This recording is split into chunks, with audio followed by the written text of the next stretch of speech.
Welcome back to Good Earners reviewing The Sopranos, where we talk about family, finessing, finances, and feelings in the world of Tony Soprano, bringing you a new perspective, a fly perspective, and most importantly, a black perspective. Rich, how you doing, man? I'm doing all right, man. How about you? I am good, man. We are back in this thing. Uh, our other glorified crew member, Spike Lee, is out on business. So we gonna keep this thing rolling and keep pushing forward, handling the business here at home. So Shout out to my dog Spike, man. absolutely. Normally Spike Lee does the synopsis, but I'll do the synopsis here. Unless you have a way to do it, Rich. Oh nah, but before you do, man, make sure you let them know what perspective we talk coming from. Oh, it's the black perspective. Come on, baby. You know what I'm saying? I know that's part of your opening spiel. Yeah, we can't forget the black perspective. That is kind of one of the selling points of this show.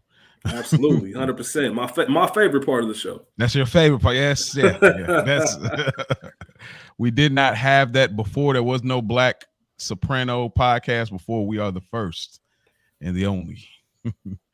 But just to kind of put a bow on the synopsis of this episode, they deal a lot with spirituality and how it affects people that are in and out of the mob, particularly Paulie and how he feels about dreams and the afterlife. Tony, rather he has a belief or he doesn't have belief. Carmela trying to lean more into her Catholic roots, and even the children and how they feel about things. This episode we're reviewing season 2, episode 9, From Where to Eternity. Ready to get into this thing, bro? Yes, sir. Yes, sir. All right. So the first scene, Christopher is in the hospital. They playing this jam. You know, it's a black soulful song. Those songs always hit, especially when it's funeral-like scenes. And Adriana is, she's going for the Emmy here because she is crying her little heart out. And Chris looks like he's not going to recover, man. And then we get people walking in, Seal and his wife, and they all come for support. They really are selling this pretty heavy. What did you think about this scene coming in right away? And imagine this in the 90s. The 2000s when it came out. Yeah, so we get the cliffhanger last week, and we open up this episode. We see Chris is still with us, but we don't know his exact condition. And like you mentioned, there's going to be a heavy spirituality theme in this episode. And the episode also, for me, is how we view things after life events, or how we view the certainties in the world versus what's not so certain. We build a lot on faith and the things that we believe in. We see, like you mentioned, Carmela and her faith. Paulie has faith as well, but it's a different type. Everybody kind of defines their own thing. And experience kind of just shapes us into believing that there are possibilities and options other than the ones that we were raised on. Is it big stuff? Is it small stuff? I don't know. That's up for us to decide. But we see Chris. The episode does a real good job of, all right, Chris is going to be cool, because they do have a conversation of, they might have to take out his spleen, but he is breathing on his own. So we know his condition is improving. And then we see other things throughout the episode that makes us think that Chris might, he might not make it to episode 10. So, yeah, overall, man, it was just this is the bad side of the mob, man. These are the sad times when your man gets hit, because now you got to take care of business and you have to be there. Yeah, you're right. Some interesting things jumped out to me, and I completely agree with what you're saying. Is a little foreshadowing here. Silvio says Chris is a tough kid, and if anybody could make it through, then it's Chris, and he's speaking to Adriana, which is very haunting. We're not going to spoil anything here, but for those who, they know, but they don't know. You know what I mean? So we also witnessed Christopher's mom comes in, but it's a different mom than we're familiar with later down in the season of Sopranos. Yeah. Did you think that was kind of, I don't know exactly why they recast it. I didn't research this necessarily, but do you think any part of it plays a part because she really didn't look much older, if older at all, than, Carmela, or, you know what I mean? Like, you know what? I didn't think about it like that. That's not a bad point. She kind of, I don't know. Maybe I know some of it has to do with the fact that we know Chris's mom moving forward in the series, and I think she kind of played it well. For some reason, I just like her character. I like her more than what I see. And I know it was a little bit extra and over the top because your son got shot, your baby got shot, you're in the hospital. I know you're upset, but Mm-hmm. it just seemed like it may be a little bit of overacting. And, you know, a lot of times when that happens, Yeah. you have these minor roles that actors are in, and then they might get a call for something else, a season regular, Mm-hmm. you know. So they tell the 2 or 3 times the season I might be in Sopranos, say I can't do this anymore. I got a full role. Yeah. And they can just recast it because it's not that serious. So it could have been one of those situations too. Yeah, because when she hugs Seal, she basically say, "Yo, get him." You know what I mean? Like whoever did it, get him. And it kind of seems like her sentiment is a little different than the later Christopher Moltisanti mom. To me, yeah. That's she why I said a seemed. little bit over. I mean, she was married to Dickie Moltisanti, so I can't put it that far out of reach. I guess maybe I'm misinterpreting. I guess in the context, if you've never seen Many Saints of Newark and it hadn't came out yet, in that context, it would seem kind of weird. But I guess when you got Many Saints, it all kind of makes sense. So, but yeah, I just thought, I was like, man, she looks kind of young to be Christopher's mom. You know what? When you say it like that, it does make me think. Normally, when we see a different actor portray a character, it's the same character, just different actor, right? This seems like a new character. They seem like 2 different moms, right? Yeah. And like I said, I don't know how much of that is the circumstance because things are always heightened when tragedy happens. You know, she got her kid in the hospital, but at the same time, we didn't get that. There's a famous scene with Phil and Chris's mom where she wasn't even that kind of. This mom would have bucked a little bit more, I feel. Absolutely. Versus, you know, even though it is Phil, and like I said, we won't talk about it too much or spoil anything, but I don't know. Just there's a difference for sure. Yeah, it is, and either it has meaning or it has no meaning. Yeah, exactly. Just like the Sopranos. Just like this episode. In the words of Phil, it's all a big nothing. It is all a big nothing. There was this interesting moment that we pan out to the lobby, and this moment where Paulie and Big P, they on the side, and the guy the looks like the police, these guys are trying to kind of investigate Lightweight, and the guy says, "I thought you'd want to help your friend." And Paulie slightly side eyes Big P, and the cop is only looking at him when he says that part, almost like he's clued in on Big P's a rat. And it almost seemed like the guy that came to walk him off, like grab his shoulder, like, yeah, let's come on, man. It almost seemed like he was like, bro, you kind of blowing it. I don't know if I'm reading too deeply into it, but I literally looked at his eyes, looked directly at P when he said that, like, I thought you want to help your friends out. But it almost seemed like, what friends are you talking about? That when you say it like that, the friends part, that's actually a pretty good pool. I never looked at it in that vein. The mob, they don't talk. So I think it was just one of those situations when Paulie looked at him, it was kind of like, you know how this goes. They didn't say a word. Tony's playing dumb. But that's interesting. I don't think that he's a criminal informant for the FBI, right? For the feds. That information just doesn't get leaked. The average Joe Blow, who was a detective asking questions about this kid that got murdered, you know, to the mob, they're not going to have that information. They're not going to be privy to that. Skip wouldn't even probably know that that's something that they're involved in.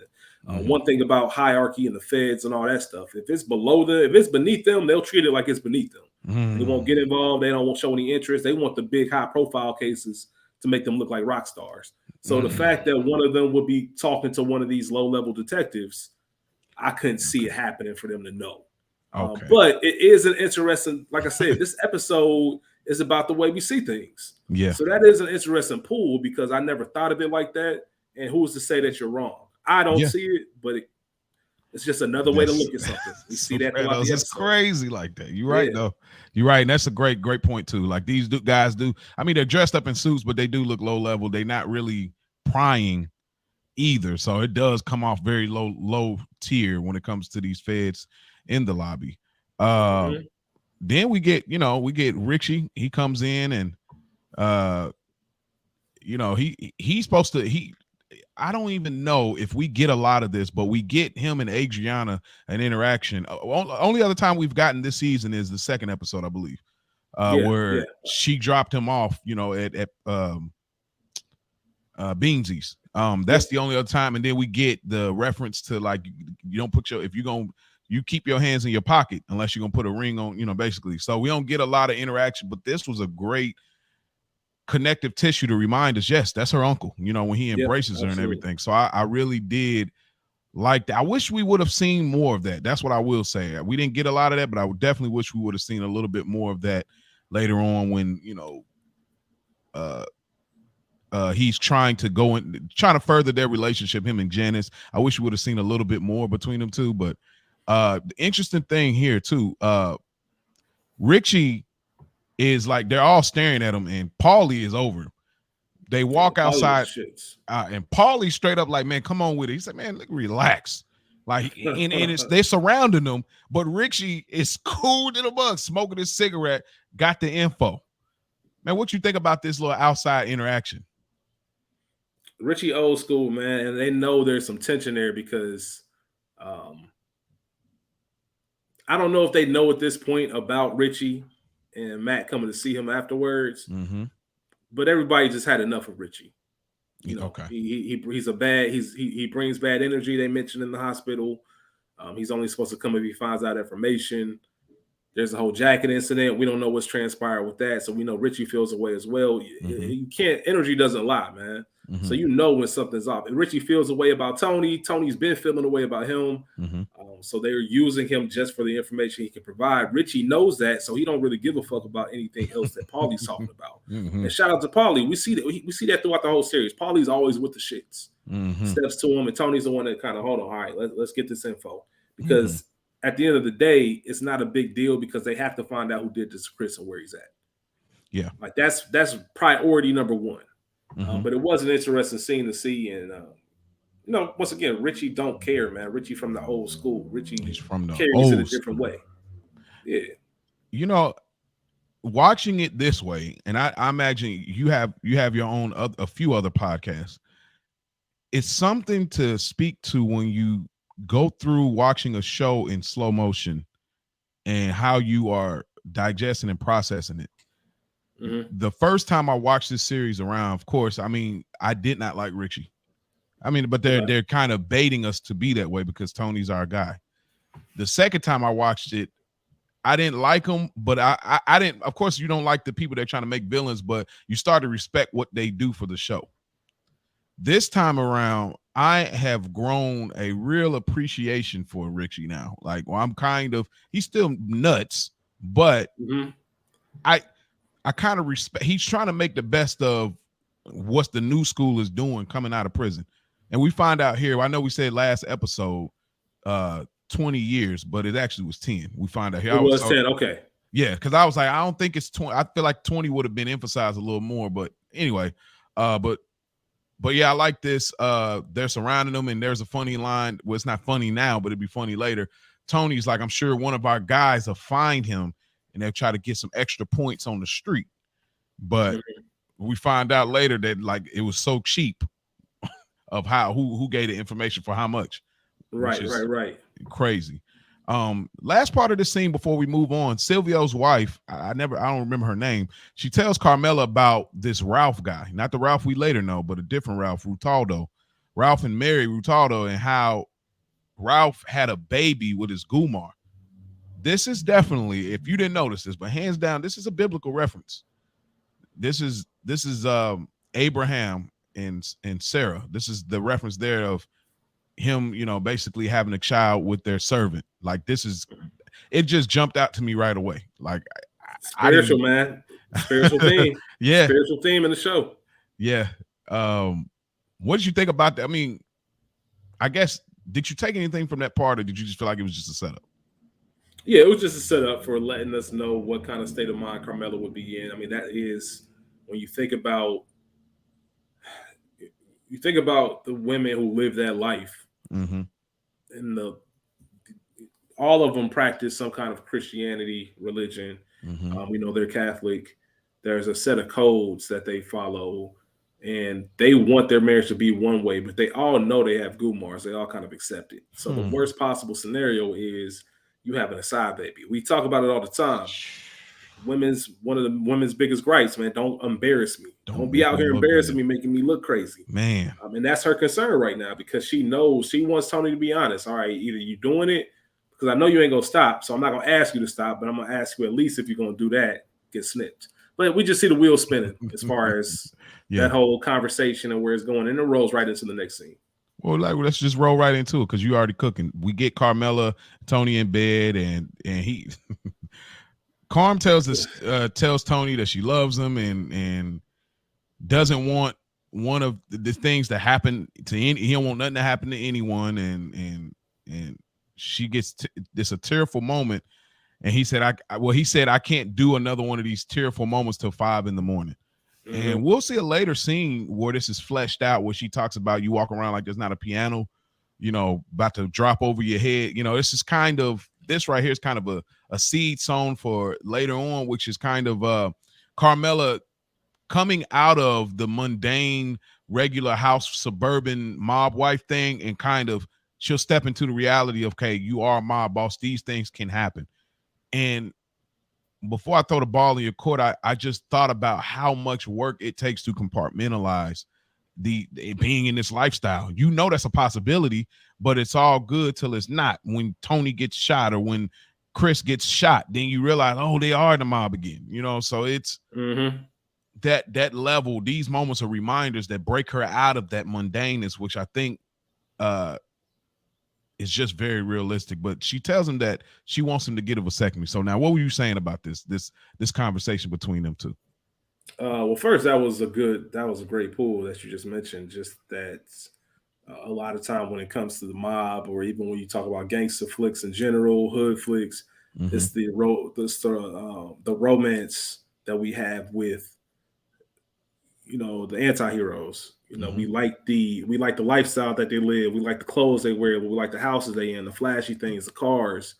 But there's also that other side of it as well, which is, we like when they're punishing or they're shooting at somebody, but when they get hit, that's when we take it more personally. So we get that perspective. And you're right. This is a moment where now one of ours is hit. How does that look? And that's not the part that everybody runs to, but it's probably the most fascinating part, because that's when you got to stand your tallest.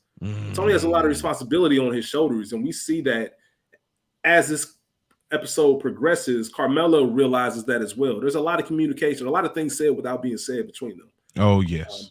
But we'll get out into all that. But as far as this conversation, first of all, I'm not a fan. Carmela in the passive aggressiveness. For one, your wife, all right? No matter what kind of husband Tony is, that's a whole nother conversation for another day. But your wife. When your wife if she's not regularly picking up the Bible to sleep at the end of the night, and she picks up the Bible, what time it is, man. You about to. He looks right at her and says, why don't you get some sleep? Because I know you got something on your mind. Yeah. And it's not just Chris. Yeah. I'm sure plenty of people have been shot and you haven't gone to your Bible like this. So something else is going on. And before we even get started, I don't want to hear it. So that's the first thing. And Tony plays that. I don't want to hear it. You mentioned the part of, he rolls over, says he can't do this 5 a.m. emotional thing. The facial expression by James Gandolfini, when she mentions Rafi Rotado, when she mentions him, and he kind of, I think every man has had this. Bro. Another man messes up. Bro. And now he brings that drama in your life. Bro. Now I got to get this conversation because you couldn't do your shit this way you were supposed to be doing it. That's what Tony's face said, man. And it was beautiful, beautiful expression acting. Oh, man. I'm glad you hit on that. Sorry, go ahead. No, I was going to say, man, I do feel Tony, though, because Chris, my nephew, was in the hospital. Your cousin is in the hospital. I don't want to talk about this shit right now. You get what I'm saying? So Tony was in his right. He was in his right to be like, yo, I'm not trying to hear this. I'm not trying to hear this at all. But her just bringing up the vasectomy and him getting snipped. Obviously, we know Tony we've had episodes on here where I talked about manhood and just those themes. Tony's not going for that. He's not getting his snipped. He's a boss. Yeah. You literally want to take me by the balls. You literally trying to break my balls. Yo.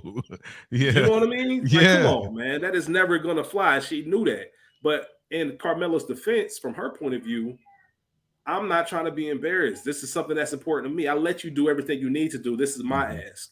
So it's a give and take. But Carmela Yeah, just, I wish she can just come out and say stuff. That's why Tony. I know. Yeah, man.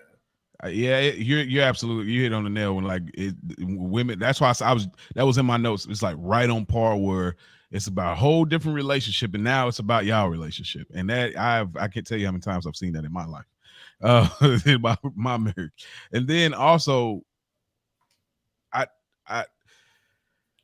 Tony had a crazy line in this scene too. A crazy line. Oh man, the line you talking about, like I had her tested for AIDS. Yes. What do you think I am?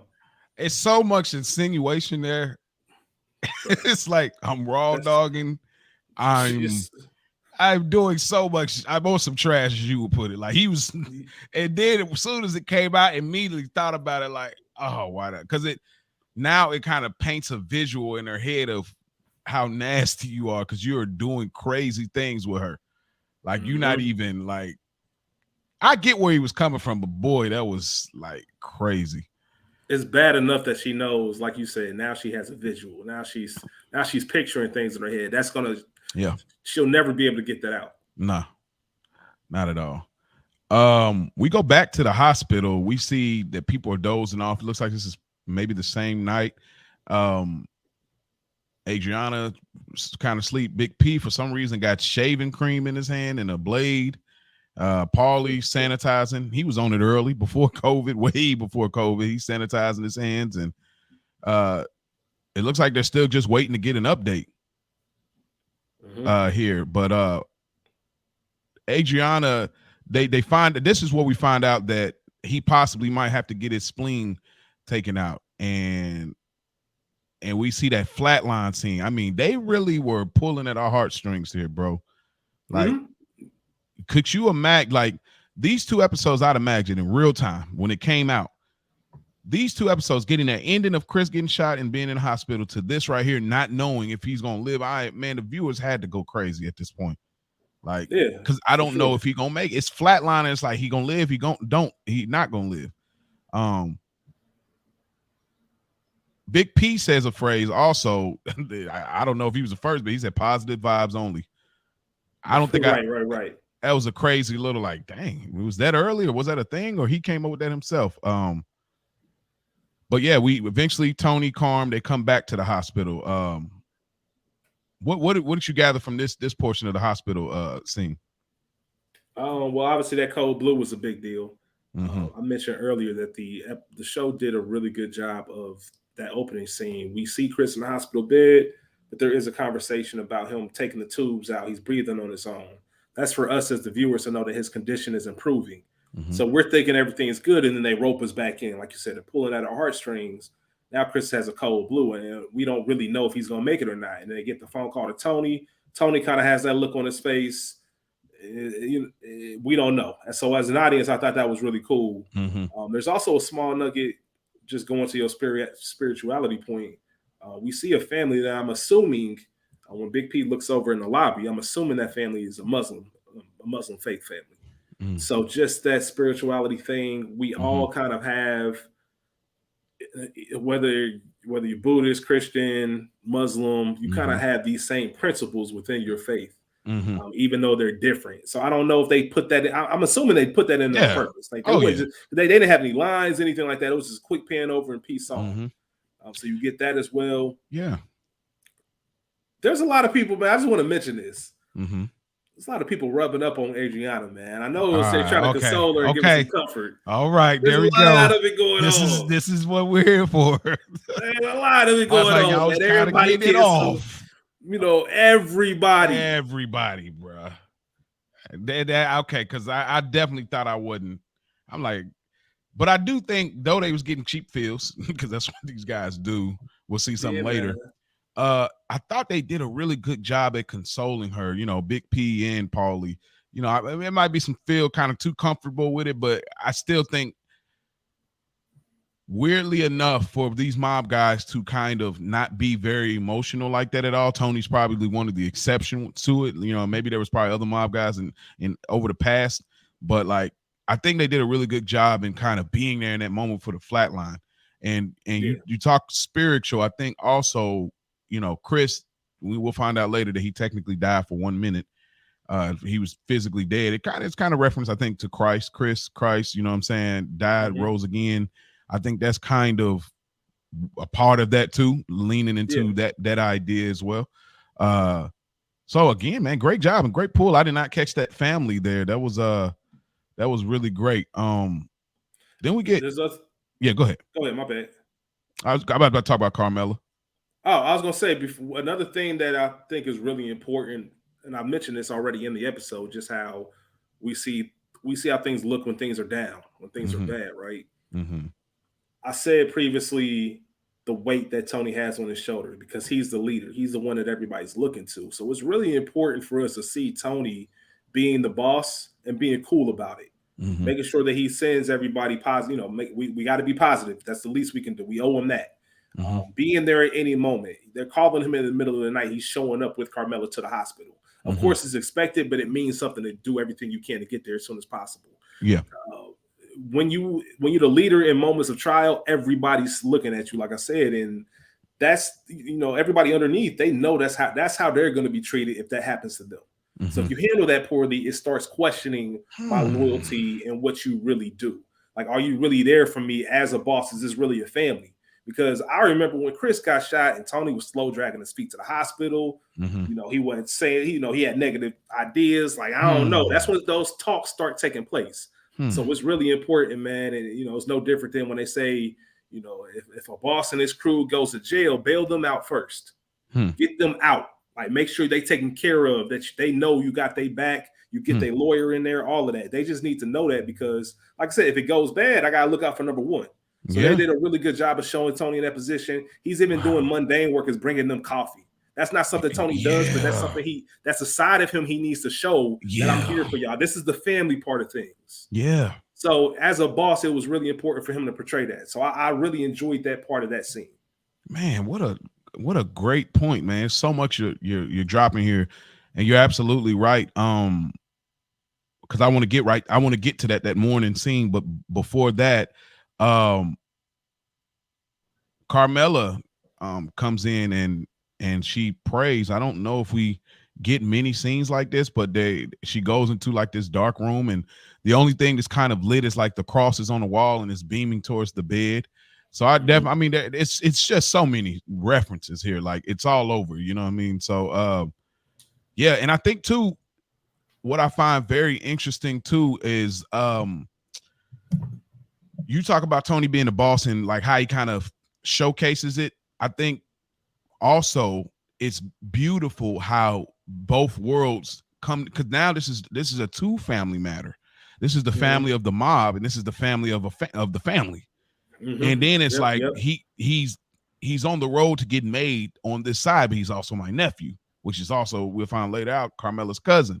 So it's the worlds blend. So this is a very complicated situation, really. You know what I mean? Because you trying to figure out what it calls for. And even when we get the later scene with Carmella, when they're trying to make up, and we get the scene later where she kind of has a look, but quickly it changes because you kind of understand what's happening. So but yeah, let's go right to that morning scene. So you could lead us into it. You was talking about Tony bringing coffee, kind of serving, another concept, you know, being the leader but yet called to serve. He's kind of like leaning into that as well.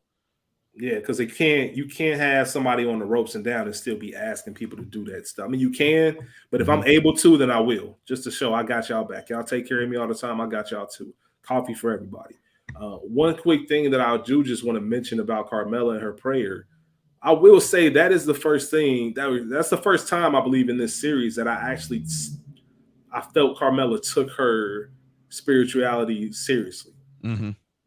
Versus using it as a front or something to hide behind whenever it's convenient. Tony even mentions that this episode, you use your religion when it's convenient to you. I think I mentioned last week about Carmella and her decisions. Everything that she does is for her. Like you said, she has the luxury to do that. But this scene, I thought that was genuine. And I felt spirituality once again, even though it is very later on, we find out it's very selfish of her, and she thinks that she has this overall power. But it was just a cool scene.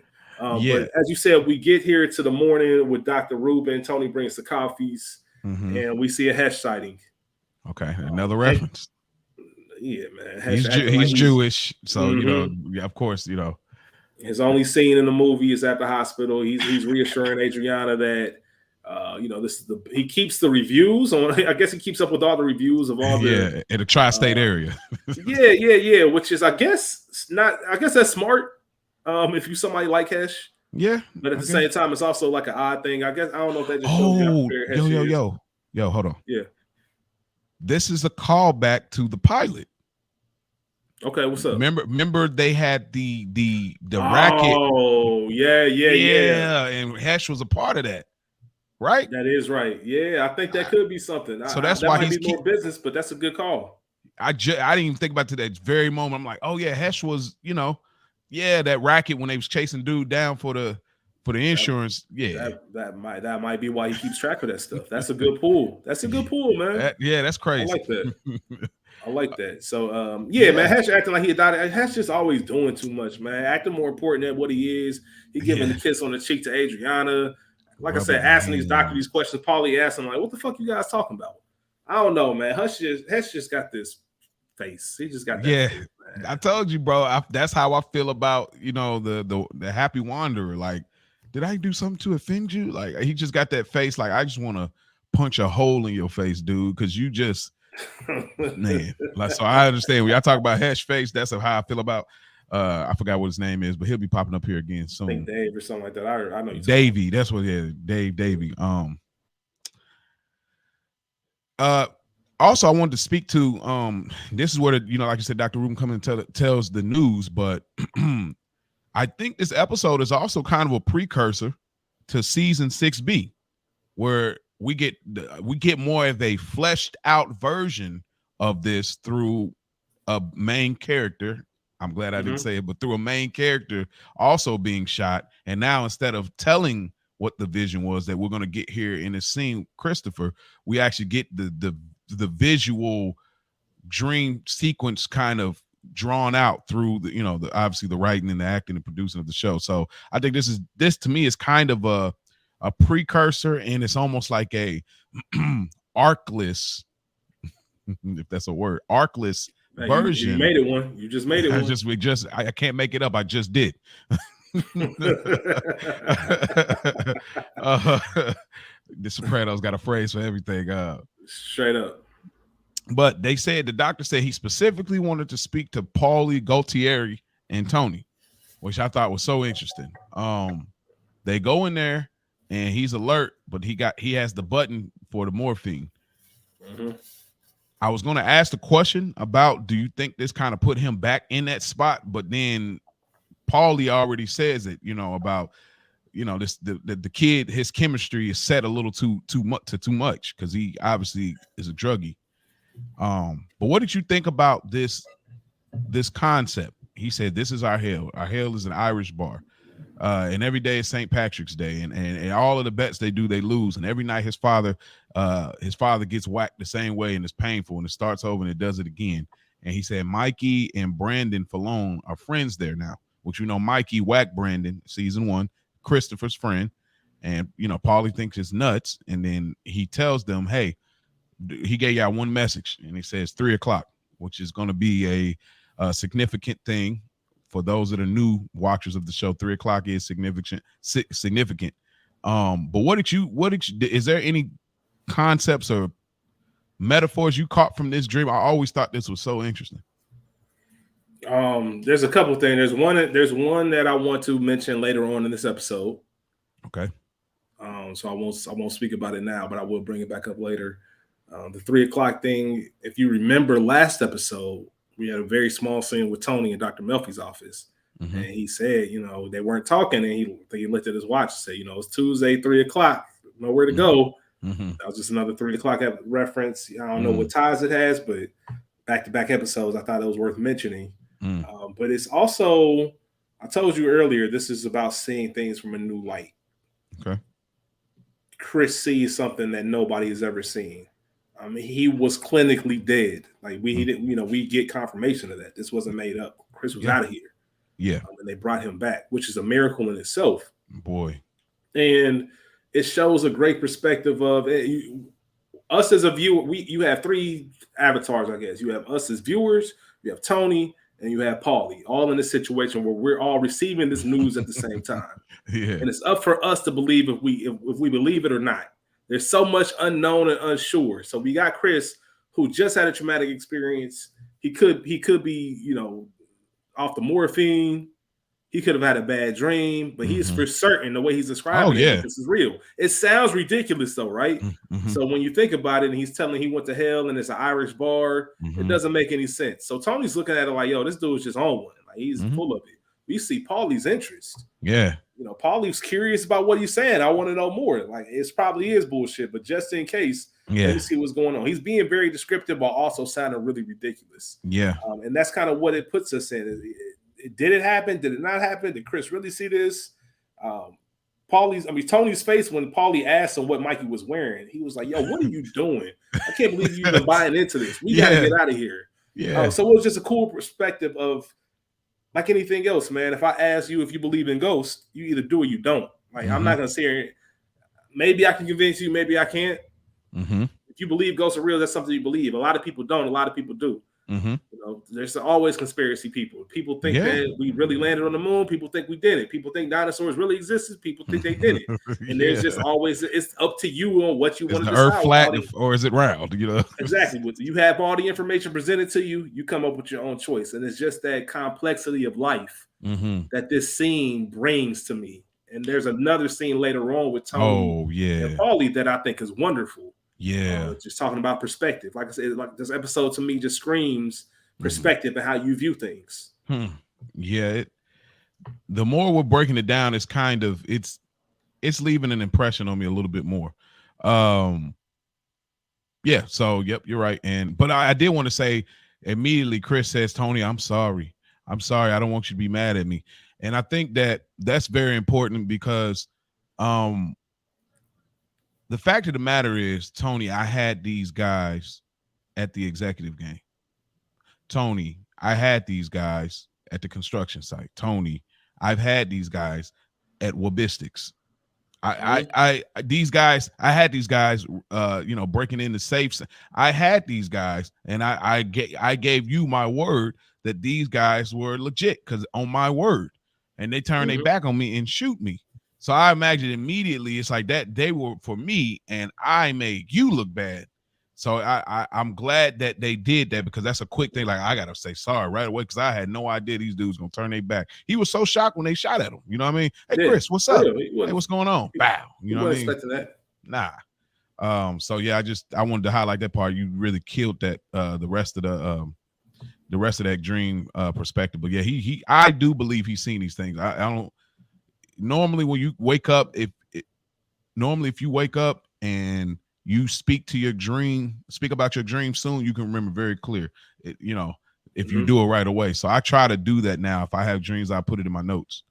Yeah, we see Dr. Melfi last season, or maybe it was earlier this season. I think it was earlier this season when she had a dream about Tony with the Wizard of Oz music and him crashing through. She woke up and wrote it down so she can have that memory when she took it to therapy. I was listening to this podcast once, and they were talking about there was a guy who had this out-of-body experience, and he was in a coma, and he described his experience, and it was, I won't say similar to Chris, but it was just something that it wasn't your normal or stereotypical view of heaven or hell, and it was a beautiful place, and there was information that he knew, all right, so I won't get too deep into it because I don't want to sidetrack. I'll tell you off mic because it's very interesting. Okay. But these type of things can happen. There have been real examples of people, and they know things. So that's what that scene does for me. It sounds crazy, but they also know things that they shouldn't know. Like this guy had something he said when he woke up out of his coma that he wouldn't have known because he was in a coma for so long. But he knew exactly what happened to somebody, in the real world. So just weird stuff that you just be like, damn. And it's like I said, it just makes you question, is this real or not? What podcast was this? It was an NPR podcast. It was interesting. I'll talk to you about it off mic. It was a very interesting conversation and just moment because it was, it was like a Chris moment for real. You're like, dang, it just happened. I don't know. I kind of believe this. It's interesting. I can't fix that, but okay. So you spoke to Tony and Melfi. I look like a ghost now. Speaking of ghosts, am I really here? Is this AI? Hey man, you keeping up with the theme. Crazy. So we get this Tony and Melfi scene, and this is where we get our famous. We're soldiers. We don't go to hell. If you accept those stakes, then you have to do certain things. This is a very interesting scene because the fourth wall is broken in their relationship. Tony goes into his whole Tony goes into his whole thing about Italians and how they had to get it how they live. They had to come over here to this country, and regardless of what it is, they took pride in what that family and doing it together, and they did what they had to do. But Melfi finds a really big issue with this, bruh. Mm-hmm. What did you think about her issue? Because Tony explains how he justifies his actions with the mafia and how like the white man of this country have done worse, like JP Morgan, and then that's when she goes into her thing. But what did you think about it? Dr. Melfi's having a moment where she's seeing Tony differently. Once again, we talk about this perspective. She's questioning what kind of role she can't believe that Tony really believes that, right? And if he really thinks like this, and this is his mindset, how much harm am I doing in the actual world by helping this man out? Mm-hmm. So her own moral values and beliefs are coming into question, and you can't have that in a doctor-patient relationship. It has to be strictly professional. But she's judging Tony. She believes that she's sick of his shit, pretty much, and that doesn't work. It can't work like that.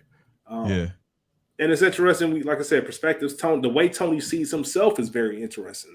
That the fact that he does think that we don't, him and Chris aren't the type that deserve hell. That's reserved for cannibals and people who kill for pleasure and molesters, not them. They're just playing the game that they've been playing. There's laws and rules to their world. They follow them. They're not out here hurting civilians. They have codes. He's placed this. He's drawn this world up to where the stereotypical good guys are bad and the stereotypical bad guys are good. And it's just an interesting thing. And Dr. Melfi sees that can be very dangerous that you're shifting reality like that. Yeah, and she said, what does that have to do with you? And it's just the craziest because then Tony says, this is where you draw the line. You pick a side here. This is what we doing.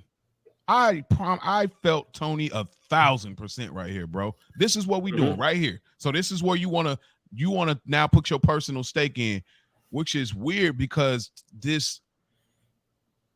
their relationship is so undefined. The kids, the young people these days talk about like no titles and stuff, but this is like a weird thing because you don't know what their relationship is. Because remember earlier in the season when she was contemplating taking Tony back, she was like, I think it'd be therapeutic for me. He was like, you're the therapist. That's what her, he said to her. So it's weird. It's like he taking him back is therapeutic for you, but you're the therapist. So it's like this weird, I have a need for him, or the toodaloo, where she's kind of, a weird thing. So then right here, she kind of forgets, he's my patient and we're not just having conversations. Weirdly enough, you almost, a hit was going down and I needed you to get out of town. So the relationship forever changed. So let's lay all our cards on the table. And from that point, the cards was on the table. But I just think it's a very interesting place for her to take a stand, knowing that she told him, he told her a few episodes back, do you know where I was when you called? Yeah, one of my guys was going in and they were, shooting and slapping and beating people up. I wish I was in there. Like straight up giving it to her like that. So it's weird that this is the moment that she does it, but I like it. And the legs are back. The legs are back. The legs are back. Yeah, last episode it was the pants, but the legs are back. Just had, we can always call that out. But I think the soldier thing is very interesting, and how, like you said before, how he reserves it for certain things. But then we're going to see something a little later that kind of contradicts this thought. especially down the road as well. But yeah, I really love this scene between them two. Yeah, absolutely. Changed their relationship. It changed a lot of things.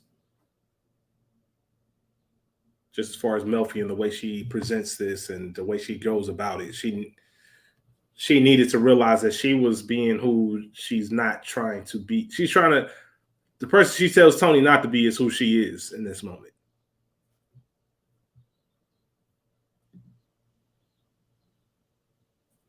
Can you hear me, bro? Yeah, I got you. Okay, right on. Here we go with the fireworks. I hate it. I forgot where you left off. That's okay. We'll go into so Paulie he checks his alarm. He looks at the clock at 3:00, and he's from what we find out, he's been doing this pretty regularly while Chris has been in the hospital. So this has been a thing, and it's a thing that stood out to me before I throw the ball in your court is how the Gumars go outside of like Italian women for Gumars. Did you notice that? Yeah. So, does she qualify as a Gumar? Because Gumars are the side chick and probably single. Is that just his girl? Right. A little, I don't know if she would be technically a Gumar, especially because he's very. We don't see a lot of soft and sensitive, emotional, affectionate Paulie. I mean, he was very much so throughout this episode, especially when it comes to her. Yeah.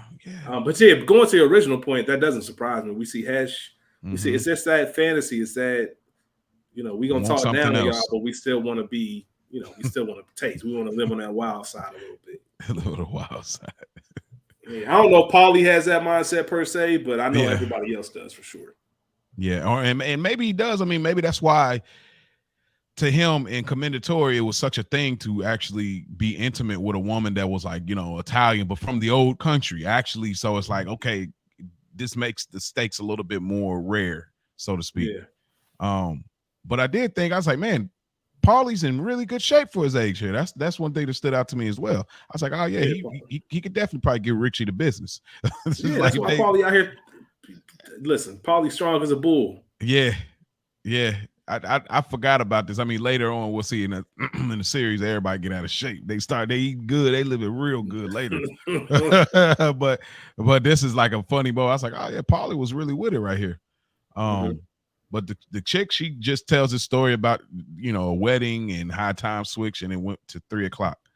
I don't know if she was trying to be funny or what that was, but that wasn't good enough for Paulie. So what were you gonna say? You gonna say something about that?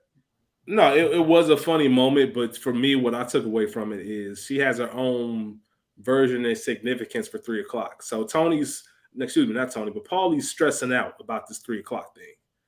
To the point where we see the next scene he goes to visit Chris, but he can't get any sleep about it. It's on his brain. He tells her about it. First, she brushes it off, and then she remembers something about 3:00 in her life. That 3:00 in her life has nothing to do with Paulie and his life, but it's just the way that you see things and how you interpret them. Like I said, it's all about perspective. That's a major theme throughout this episode. Everyone has a story, and if it's meaningful to them, then they're gonna know. If me and you, Mo, if we both looked at the clock and it was 1:26. That would mean something to me because my birthday is January 26th. That wouldn't mean shit to you. It's just 1:26 to you. But me, if I was somebody, I could be like, oh, I got to play 1:26 in a lotto or something. And I look right at the clock and it was my birthday time. What's the odds of that? To somebody else, it's just another minute of the day. It's just so, like I said, they do these small, beautiful scenes that keep that theme going throughout. And I thought that was really dope. Just she took something that was hers, but Paulie doesn't know. Like, all right, that's cool. That's to you. That's your life. How does that shape my life? Hey, I got my own problems. Exactly. Yeah, you hit on those, bro. But Paulie, he gets up and he visits Christopher, and it's funny how he's just kind of treading lightly to try to get some more info. And so Paulie's talking to Chris about hell and says that he said, was it hot? And he was like, well, no. He said, hell is hot. That's never been disputed. Right. That was funny. Yeah. It's just interesting. Like you said, perspective. Everybody got their own idea. And these are things that ironically enough, this is important to everybody in some kind of capacity. You know what I mean? Like this is important to everybody in their own way. This is what it just shows another side of the mob, kind of. You know what I mean? But Paulie comes up with this funny math, which is hilarious. 6,000 years, that's like an eternity. That's he just comes up with this whole thing. He's kind of utilizing Chris to get his own comfort, so to speak. Yep. He said you in purgatory. I don't even know if Chris was worried, man. What did you think about this thing? Chris is out of it. We see that throughout the episode. And I think that's intentionally because are we to take what Chris is saying even serious? Did he even see what he saw? All of that is supposed to be up in question, and it's up for us to believe what we're going to believe. Just like ding, ding, ding, spirituality and faith. It's up to us to believe what we're going to believe. Not everybody believes the same thing. And nobody has any hard evidence as to why they believe what they believe. But you walk on faith. You walk by faith, but not by sight. That's the phrase. Yeah. So that's how we all live our lives, whether it's spirituality or something else. Like we have our codes and the things that we believe in. It's all about what we want to. Carmela and Paulie are both very spiritual people, but they go about it very different ways. And Paulie can look at it and get enough information to realize, all right, then this is enough for me to feel satisfied, even though he's really not. But it does make him feel better. Yeah, it does. That was so crazy. That's just 6,000 years. Yeah. Paulie wild. Yeah, he is. Melfi, she visits her therapist and she's having an emotional thing, and she's taking some kind of medicine again, and she's been drinking again. And I don't know. Are you a fan of the Melfi and Elliot scenes or no? I am. I am. I like the idea of therapists getting therapy. Yeah. Because they got to unleash that in some way. And I think whether we like Elliot or not, I think that there's something useful taken away, or at least gives us as viewers an explanation as to why she's doing some of the things. If it wasn't clear as to why she was treating Tony that way, this made it very clear. Yeah. Okay. Yeah. I'm not as mad at Elliot. Only time I'm really mad at Elliot is kind of later down the road, where Elliot just flat out get mad comfortable at a dinner and just flat out just like, man, what do you know what I mean? It was just like, we'll get there. That's a ways away.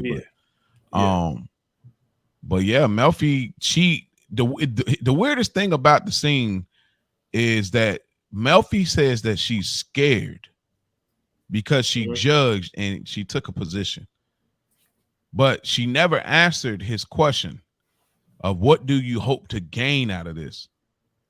So my question to you, Rich, one, do you think she really was she really genuinely scared?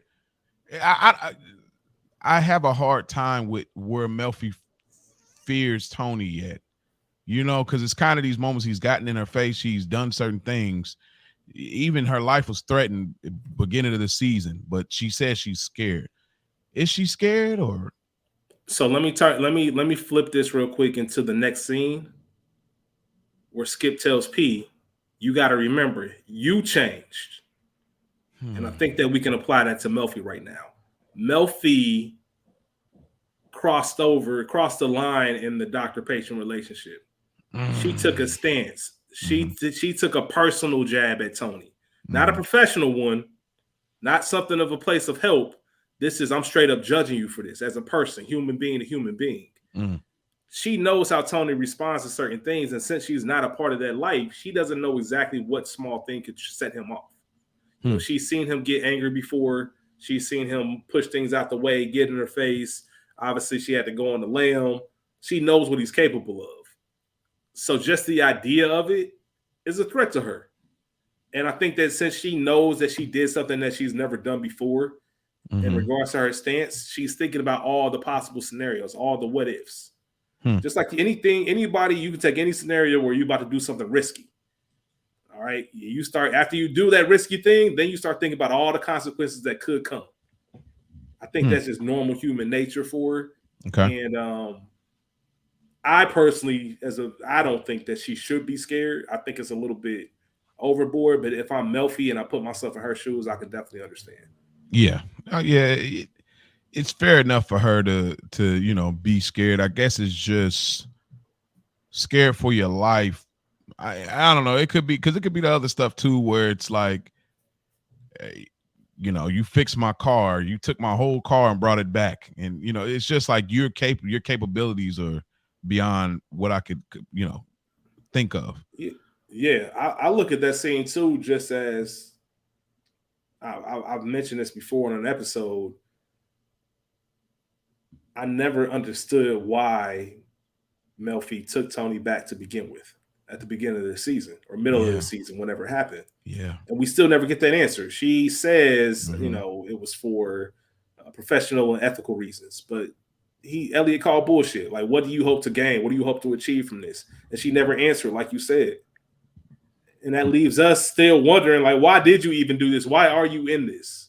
Mm-hmm. So that was a fascinating part of it to me. I just want this to be so true. She secretly loves him. She's in love with him.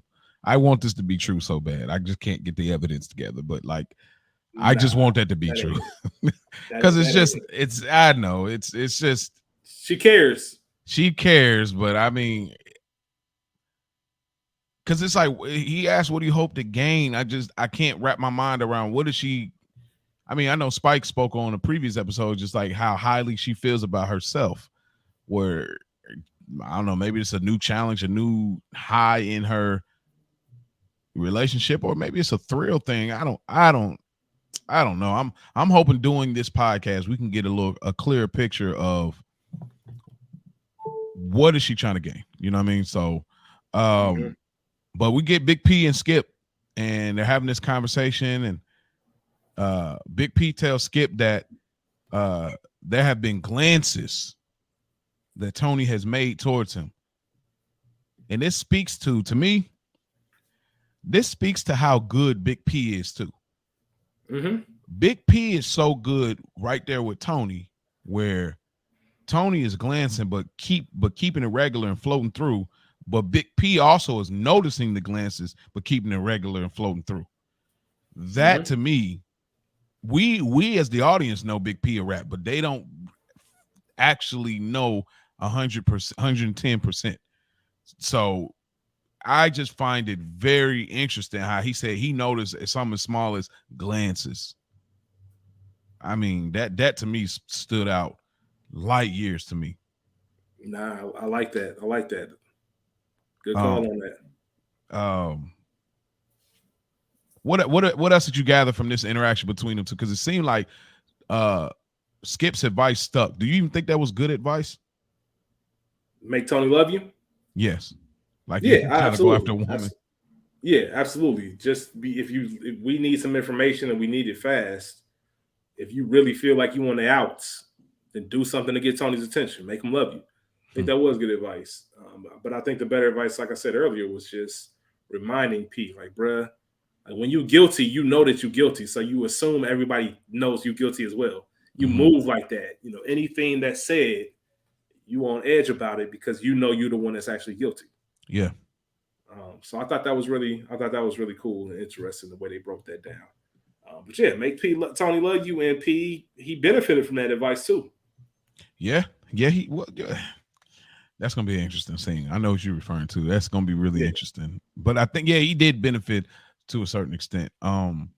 Chris' mom comes to visit him, and this is where I really noticed like she didn't look much older than Carmela, what I was speaking about earlier, but we don't have to harp back on that. But Carmela tells Christopher that she prayed for him. And Tony told Carmela a whole different fairy tale idea of what Christopher seen. And Chris again doubles back. Now, Carmela, I was in hell, like flat out. So, but what did you think about this interaction? We see him keep hitting the button, and it's a few things going on. What did you think about this? It was very interesting that Carmela kind of took the what's the word I'm looking for? She took the credit, excuse me, for making sure that Chris was still alive and with us. I went down the hall and I said a prayer. I asked him to spare you as long as you looked at things differently. And that's what happened. Look at you. She didn't necessarily say that word for word, but she said it. Yeah. It kind of gave him this look like, I'm not saying she wanted to thank you, but she wanted Chris to know, like, hey, you only alive because I prayed to God. Where mostly is it should be like a, praise God that you're still here. It was kind of like she put herself into that equation. I just thought that was interesting and very on brand for Carmella. Yes. And how she, once again, another scene, perspective. Her perspective was that you went to heaven. You saw your dad. They said it went your time. And Chris was like, nah, man, that ain't happening shit. I was in hell. No. You got this twisted. And you could see the look. She was shook. She didn't expect to hear that. She didn't know how to respond to that. And just the idea of her trying to do the right thing in her head every single day could still lead to hell. That maybe there's nothing she can do. Like I said earlier, she wanted to take credit for him going, or being alive. Now she realizes I can't take credit for you. My prayer didn't work. Like you didn't even go to heaven. Like maybe he didn't even hear me. Maybe this isn't even real. Like what are we doing? It's just everything. Hold the press. Yeah, absolutely. And even when she tried to get Chris to change his perspective, and him hitting that morphine, that was just comedy and great acting. Yeah, man. Michael Imperioli, man, crazy. She told him, yeah. And he wrote this episode too. I want to shout him out for that. Flexing. You're flexing. Come on, Soprano phrase for everything. Yeah, you're absolutely right. That is super Carmella thing. It's taking credit, like, I prayed to Jesus that, and then turning around and saying, I prayed for you, and you're not supposed to let your left hand know what your right is doing. That's like that's a scripture, so it's like kind of with her, it's like she kind of went against the grain there, but it's not even bad to say it. It's just you took credit, but I love to flip on it immediately. Like I was in hell. Like no, that wasn't my reality. She said it so factually, like so. Nah, man. Like you got the wrong. Heard. And then it speaks to how much Tony don't care. I could tell you anything. I don't believe in none of this. I could tell you anything. Take it. Like treat you like a child. Like you're not big enough you're not mature enough to handle the truth. Yeah, he was buried in a forest, pine cones over a hill. Like it's like you gotta believe whatever I'm saying. What you want to come on? Like it's. And I think Tony knows that it's gonna turn. If he told her the truth that Chris was in hell, it's gonna start turning into a conversation for him. Same way the Ralph thing with the Gumar. If I tell you this, then you're gonna start coming to me about changing my life because Chris went to hell and that's probably where you headed to because you've done worse things than Chris and blah blah blah. And Tony ain't trying to hear that shit. You know what? Here, let me paint you a nice happy fairy tale. You don't show your kids horror movies at 3 years old. Yeah. You give them the nice happy version of it. You let them figure the bad part of life out on their own as they get older. So that's how he treats Carmella. He does. We get to the next scene, the Soprano house, and this is where we get a great interaction between Tony and Carmella. She kind of does the lightweight woman thing where it's like, I'm mad, but I'm awake. And then she just comes out with what she kind of upset about. But I want to ask you, Rich, what does she mean he needs to be honest with himself? Is this like a reference to what Melfi was alluding to in an earlier session or something? Like what does she mean by this? I took that as, because they're still talking about the vasectomy. Tony never, yes, he might be honest about his Gumar, but he's still saying that, I cut it off weeks ago, or, that's over, that's done with. That's not Carmella's point. The point is that you're not going to be faithful to me. And you're not going to be faithful to me, but you can't sit here and tell me that you're not going to be faithful to me. So if you're going to lie to me, at least keep it real with yourself. Like tell yourself that, I know I'm not going to stop this bullshit. Maybe I should really take some consideration and then getting snipped. Because if I did possibly, like I said, we talk about those worst case scenarios. Once you do some dirt, that type of stuff goes to your mind. I can't bring this back home. Like that's not a problem that I want at all. So I think that was her telling them like, all right, cool. I know you're not going to stop cheating. Even if it's not this one, there's going to be another one. And if that's what you're going to do, I need you to at least honor my requests as your wife. And Yeah. that's a fair ask. I can't be mad at her. Yeah, you can't. I mean, it's I'm giving you I'm not giving you a hall pass, but I'm not tripping on you cheating. Just don't cheat. Cheat right. cheat right. I'm surprised they ain't no shirt. They need a shirt for that. Somebody out there with the cheat right man, shirt. You know what I mean? The hardest part usually about cheating is your girl finding out. Now that she finds out, just do everything she asks. She's not tripping on you for real. That's crazy. She's not threatening to leave you. She's not threatening anything. Like, all right, don't have no babies on me. Yeah, pretty much. Right, I mean, that's the least Tony could do is say, all right, cool. It's all right, yeah, let's do it. Like, but I think it's just funny about her talking about be honest with yourself, but she's not honest with herself. Yeah, you're looking. Yeah, it's just true Carmela fashion where you're telling him to be honest with himself, but you're not being honest. You want him to be honest with you or himself about his faithfulness, but you're not going to be honest about your faithfulness with your relationship being a Catholic.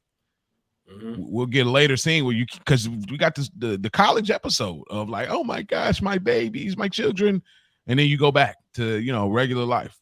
So it's this weird thing that Carm does this all the time. Like I said, she's not no different than most people in the real world. So it's not harping on her crazy. It's just, and we'll get more of this from Tony too. Like, it's just her stances. It's this weird thing where she tries to find a way to assert power that bothers me, but she don't really have it like that. You trying to tell him, if I, literally like you said, get your balls cut. You're trying to tell Christopher, I prayed for you. You're the reason for. It's just this weird way she tries to get these authoritative decisions off, and she ain't really earned it to me. Like, that's why I be having. I mean, the vasectomy thing is kind of. I'll give her that a little bit more. But it's just certain things. Later, I'm still kind of stuck on the bird feeder. I'll be honest. We ain't got there yet. If anybody who hasn't watched yet, that's a big moment. You'll know exactly what it is when we get there. Man, it's down the road, way down the road. It's way down the road, yeah. But we get AJ comes out, and this is just great Soprano situations where, AJ, they just keep panning over there. AJ, getting ready to heat up some lasagna, maybe a ziti, I don't know. And they're going through this conversation of talk about being hypocritical, and they start to get loud, and she's saying, I'm thinking about the family first. That's all, which I think is a great point. I don't think it's. I mean, in her own way, maybe it's. I'm talking about me really, but I am a part of the family, so it kind of works twofold. But it's definitely about her. Her. Right. She's the boss's wife. So how embarrassing would that be if I'm married to the boss of this thing of ours, and you have a baby on the side? The embarrassment level of that. We're talking about a low tier capo, maybe Ralph Rotolo. If you're the boss and this happens, imagine what that made me look like. So, and that make Tony look bad too. Yeah, I did like the jab.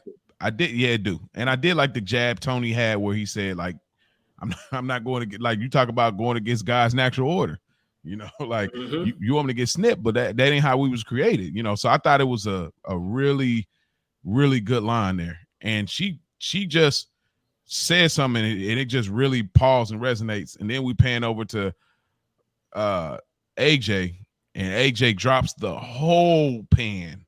Yeah. Glass. Man, I would have been so heated, bruh. Man, this is probably Spike's favorite scene in the episode. He probably AJ getting berated. I hate AJ. Like, he would have been going crazy on him. And then this is where we get the line. It's like, I'm supposed to get a vasectomy, and this is my heir.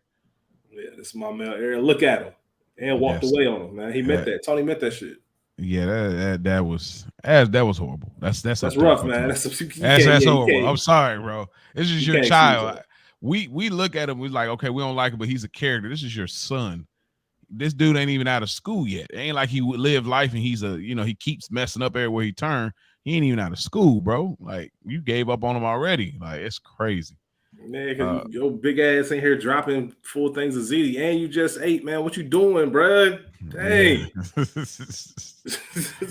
Man, that is rough for AJ though, but still, man, AJ's so unlikable. Yeah, he is. I don't feel as bad as I should. AJ like that. I should feel more worse. I should feel very bad about Tony It should be You know, condemning him. you know But why I I don't be get it. feeling bad. It's bad for AJ, not because most people hate AJ, and you know, actually, David Chase, like he loves AJ. That's like one of his top characters, I believe, like that he really loves, like AJ. But my problem is like they made him this way, but he doesn't articulate anything, and that's my issue. He just has that look on his face, dumbfounded, and then when he does articulate, it has nothing to do with anything. So that's why for me, it's not so much that you're doing dumb stuff because you need a learning curve. It's because he never articulates anything, and then when he does, it has zero to do with what it's about. That's my issue with AJ. It's just he comes off dumb. Like he's not dumb, but he comes off that way because he don't articulate. That's fair. So I don't care about much. Boy, we get a small scene. Paulie has a nightmare, and he wakes up from it, and we get something really interesting that maybe you can explain this to me. Paulie says, "Hey, you know, I'm gonna go ahead and I'll go put the kids back to bed." Mm-hmm. Paulie has always come off as a person that does not really care about kids. Mm-hmm. To me, like he don't seem like he really don't care about anybody but the thing of ours. I don't think he cares nothing about, you know, senior citizens or kids. To me, he just never came out. It was like, okay, I'm doing it for the boss, but I never thought he cared for kids. Is this weird to you, or what was this about? It was just a different side of Paulie. Excuse me. We just got to see like I said earlier, a sweeter, gentler side of him. It felt genuine. He cares about that woman. He's over there. I don't know if that's his girlfriend per se, but the kids know him. He's comfortable with him. This isn't his first time there. It ain't like just a slide through hit and I'm out. Yeah, he's spending the night over there. He's considerate enough to know that I'm having nightmares. I'm gonna go home and finish sleeping because I don't want to keep you guys up.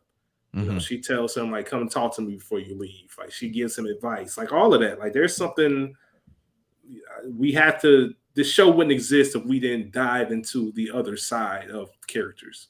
So even if it's small moments like this with the character like Paulie, who isn't Tony or, you know, a boss or anything like that, it still shows us that these mob guys have what is their piece when they have these type of thoughts and these type of things on their mind? Like how do they unwind? How do they get their head right? You know, and it's usually by love and support from someone. Well, we don't know Paulie to know that, so here it is.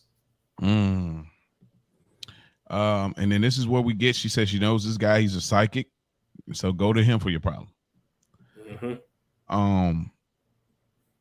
Then we get Big P.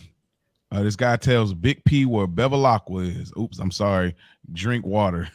Where Mac drink water is, and he pays him the grand amount of $20. Jody got more for that shit he sold at the hairdresser and Baby Boy. You know, Jody was making money over there. Yeah, man. $40. $40. That's hilarious. Y'all don't even know who we talk about. It's all right. But how this is so great because while Tony was like, yeah, we're gonna find out, you know, we're gonna get points on the street and all of this, and they probably think they're gonna have to put up a little ransom. Man, they find out where this dude is, and he pays $20. This speaks volumes to how much of a non-factor Matt and Sean were. Sean, you were killed because you were stuck in a seatbelt. Matt, you got paid 20. Your name on the streets was worth.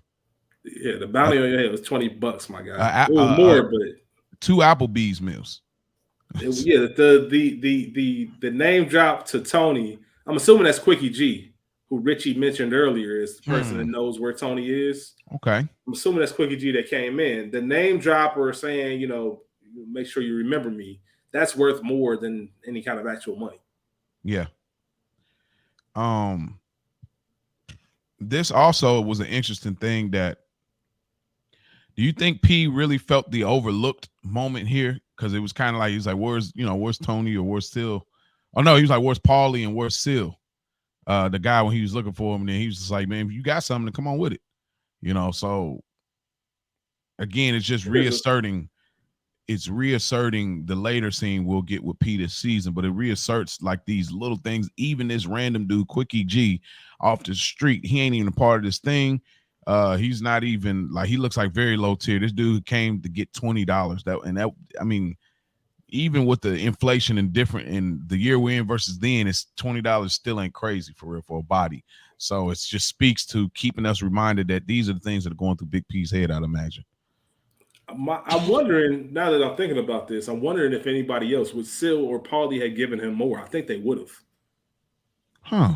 So what are you saying then? I don't know. I just think that says something about P and being cheap. And, you know, there's always been mention of him having to put his kids through school. Mm-hmm. If you look at that scene, when he hands him the 20, it kind of drops it at him. Like, Quickie G's kind of giving a look like, that's it? Yeah. But, like I said, that it's worth more for Tony Soprano to know my name and know that I gave this information than it is 20. So I'm not going to press it. Mm-hmm. But I think that if Sil or Paulie was the one he told that information to, that he might get an envelope for it. $20. Think about how odd it is for a $20 bill for anything in the mall. There's been smaller things. Yeah. Niggas got envelope just to go get bakery. Yeah. You know what I mean? Like, yeah. Or pay for it out of pocket, whatever it is. It just, I don't know. I don't know exactly what it says about P, but other than he cheap, but I think he mostly looked at it as the opportunity to get in. This is the thing that going to make Tony love him. Yeah. And because he had that, like, you know, yes, like, I do got to call out, this is probably the freshest, but that Fila, that green tracksuit that P got on, hey, he got it on, bro. That is fly. Mad at P. I was not mad at this Fila, man. This green and white joint. By the time we finish this entire series, man, I might have bought like 10 tracksuits, man, because they be making these things look fly. That's why I said, man, if I can find it for a good price, I might go season 3 straight tracksuit. You know what I mean? No suit, just tracksuits. I don't know. Like I try to get into it a little bit. I might have to go tracksuit shawty over here. Straight up. For real. We get Paulie goes to the psychic, and you know, Paulie gets his joke off with this. I made a mix a while back, but like kind of like Fresh Prince. They're doing something similar to this, but like Paulie just like looks like the spirit got him on hold. Right. And then the guy just starts to get into it and tap into it, and he starts naming off, you know, Sonny and all these people, and Paulie's like, hey, don't bullshit, don't do that with me. And Paulie throws a chair. He says a particular word. Like, why is that the word? Like, that's all. Like, bro, that's the funniest thing, because it's just like, why this word? Like, I don't know. It's almost up there with when the family got robbed and Commandatory, and it's like niggers, fucking like, niggers, bro. This was just like, so like, why you throw the chairs? Like, there's anything else you could have said. Like, it just was so off, like bread to be like, as far as just off putting more so than anything. But he says the dude said that Mikey was laughing at him. Yeah. I do think that's a very interesting thing, that Mikey still kind of haunts from the grave, because Mikey, to me, has that type of presence. So these are like kind of the last showings, but not showing of Mikey Palmisi here. But what did you think about this this psychic scene with Paulie in the group? Just more of the episode messing with us, man. This is not something that we typically should believe, right? This should be bullshit. Remember when his girl, when Paulie's girls mentioned the psychic, get the fuck out of here. Yeah. That's how most people's response to a psychic or palm reading or anything like that is. But there is a community that strongly believes in it. Yeah. That's their sense of spirituality. And the fact that he's in here and he knows things that he shouldn't know. So we're looking at it like, dang, is this legit? And even Paulie's thinking of it like, whoa, poison ivy. They made the call back to the poison ivy. That happened during the Mikey hit. Yeah. So that's how he knew it was Mikey. That, first of all, that's great writing by the Sopranos. Oh, yeah. They could have just easily, a lesser show would have just come out and said, yep, you said your name's Mikey? Yeah. But they dropped it off to is the poison ivy healed up? All right, we know exactly as a Sopranos fan what that means and who that is saying that. So that was a beautiful job by them. And knowing his first hit, saying his name, because he said Sonny, which could have been something else, but he mentioned his real government name before Paulie said anything. So it's just messing with us in that sense. You know, Paulie's being followed around by these demons. Apparently, maybe not. I don't know. That's up for us to decide. And I love the part when he says, "What else are they saying?" Like the psychic looks around like, "Do you really want me to say?" Yeah, You done some dirt. that was crazy to me. It's like, oh, maybe I should just. That was crazy to me. Like he said that. My fault. I was also going to say, you know, he goes off on him, even though he's saying stuff that it's hard for Paulie to comprehend how he even knows these things. He says, "Who you been talking to?" But it is religion, all of that, man. It's something that puts us at peace. He didn't like what he heard, so he started degrading it. This is black magic. This is some sick shit. Yeah. If it was something he did want to hear, he would have accepted it a different way. He's moving the goalposts, almost like Carmella. Exactly. I'm going to use this for my benefit versus what it really is. So, and that's what it is. Like, you know, everybody believes what they want to believe. And that goes right into the next scene, which I think is probably my favorite scene in the episode. Okay. Very small, but very small. It says so much. Okay. Well, Paulie and Tony, they're at the Bing. And Paulie is still wrestling with all of that he just got from the psychic and everything, and Tony cares zero about this. What did you get from this scene then? Because you said there's a lot here for you. You said your favorite scene of this episode, so that's a really interesting. I gotta see this. So here's one thing that I really enjoy that it can be overlooked or you don't pay too much attention to it. Paulie doesn't necessarily come to Tony to vent or for some advice. Tony realizes that he was in a situation where this thing of theirs was discussed, mentioned, possibly could come out, right? This psychic guy, yes, it might be some bullshit. It might be some Miss Cleo, but he said this guy's name that I did 30 years ago. So it just shows the professionalism of Paulie when it comes to this thing of theirs to check in with the boss and let him know, I went to go see this psychic. He said this type of shit. That's why you had Tony asking him, like, where did you call from your house? Paulie's telling him, I used the name of such and such. It just goes to show they covered their tracks, even if it's something as stupid as a psychic. They take this thing of theirs very seriously. These codes, these are old school, true mob guys. If they get pinched, they doing the time. I just love that portion of it. Yeah, it's interesting, and Paulie got a little leeway because you remember you told me, you know, you're going to therapy, so you got a little cushion there. Yeah, absolutely. And more than anything, I've said it a million times already this episode. It's all about perspective, and Tony does something for Paulie that is all of us can benefit from. Just changing your perspective on something that's bothering you can really have a positive impact. Yeah. He uses a very I love when people use small or shows do small examples that say something very big. You eat steak, fuck you talking about? If you're from India or if you're in India, excuse me, you go to hell for that. Yeah. Oh, he looks at him and says, "What the fuck I care? I'm not in India. That's my whole point. None of this matters." And it was so simple yet so profound. None of this matters, man. Like, you can look at this from a million different ways. And that's what this scene sums up what the episode was trying to tell us as a whole. And that's why I like it, because it barely did it. And you get the telephone ring, and before we can even understand more, Tony's gone. You know, and that telephone call was just something that was there. It just stopped the conversation, stopped the flow. That's how life is, bro. Like, get over it. It's not that deep. Like, you sitting here caring so much about it. I was in the room. He mentioned my name. I don't give a fuck about this. Like, bro, snap out of it. And like I say, we choose what we believe based off of what our faith is. And it can be flipped that easily. Yeah, that is a great point. And that's a nugget too, because it speaks to Tony saying that's my whole point. Like, so to say, you believe what you want to believe, or it could be what you want to be. So, and then it goes back to Tony's belief, the soldiers thing. So it's like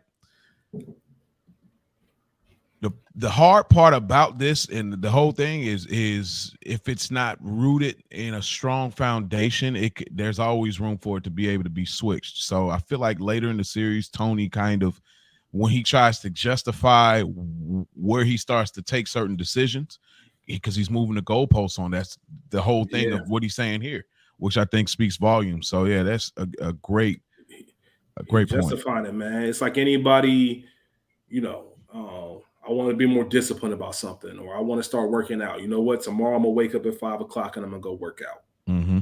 You either gonna wake up at 5:00 and do it, or you gonna move your goalposts and the alarm go off. Like, I ain't get as much sleep as I wanted to. I'll start tomorrow.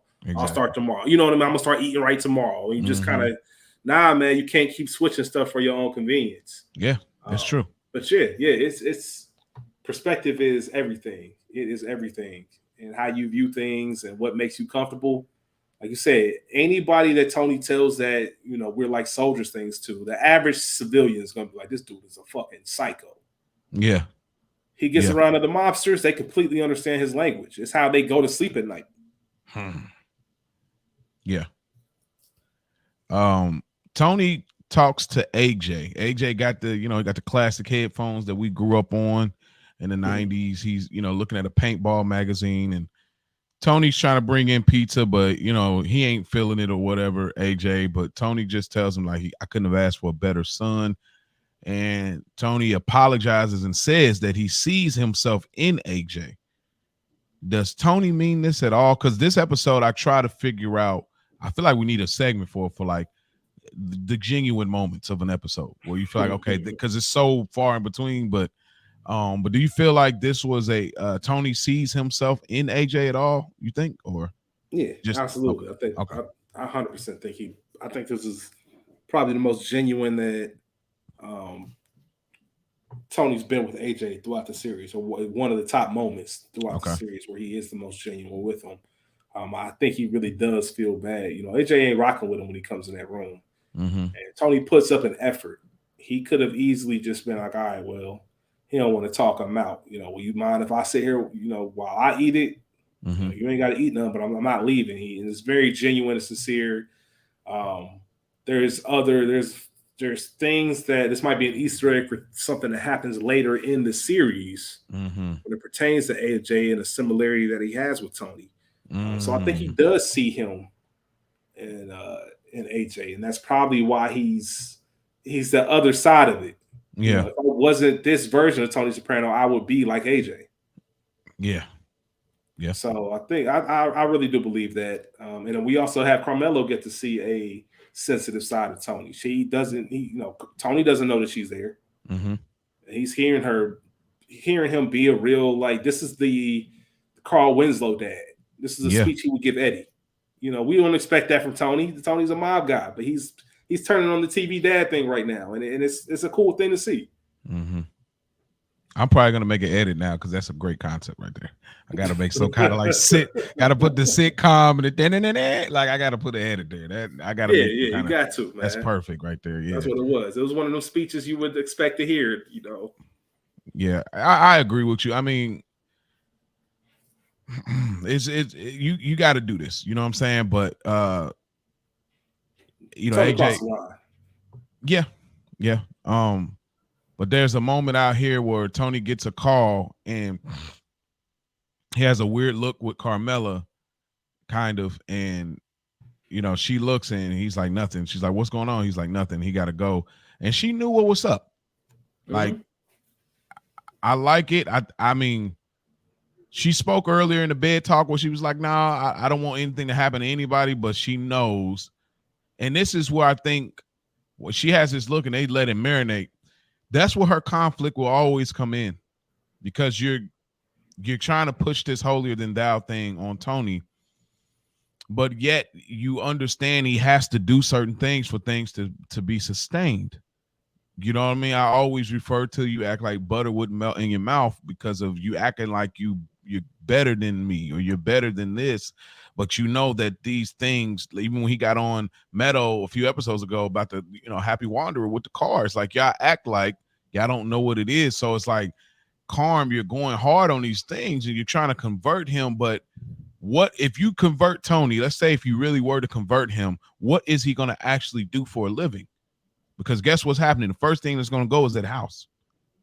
Then it's going to be those clothes and it's going to be that those cars. If you want to convert him, you want him to be regular, then the whole lifestyle goes away. You can't have it both ways, and that's always her conflict, and that's all of these characters' conflict. Big P, you want to be a rat, but you want to be with the boys too. You want to, that's the whole That's why the show is, to me, for you, number 2, but me, number 1, greatest show of all time, because the conflict is constantly there. When you want to pick a side with the character and want to be mad at them, they also have the other side where you can champion them. So it's very interesting.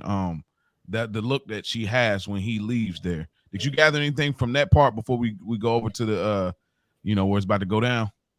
No, I think you said it perfectly. It's a good reminder for Carmela, like, this life that I live is not only just Tony's doing dirt, but that dirt weighs on him too. He's got to carry this with him. And no matter how tough Tony is, when you get a body, that's not light. I don't care how much you even enjoyed it. You still took a life. When you do dirt like that, you commit felony crimes. Eventually, that just weighs on you, and it weighs on you, and it weighs on you. So I think that look kind of said it.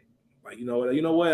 Let me ease up a little bit, because I know he's doing what he has to do to protect us, not our family, just our family, but also his other family as well. And that's a heavy as the head. Not everybody can do that. Yeah, she actually seen in real time him going from being a father, talking to AJ, to okay, now he has to go and take care of business in a way that she knows is going to be ugly. So like you're saying, it weighs on him. She's like, maybe I'm asking too much by telling him to get a vasectomy. I told him I wanted him to go back to therapy. I told, and I think that's a part of it. It's like, maybe I'm asking for too much, and Tony's not really asking for much from her. He just really kind of asking to be the mother of my children.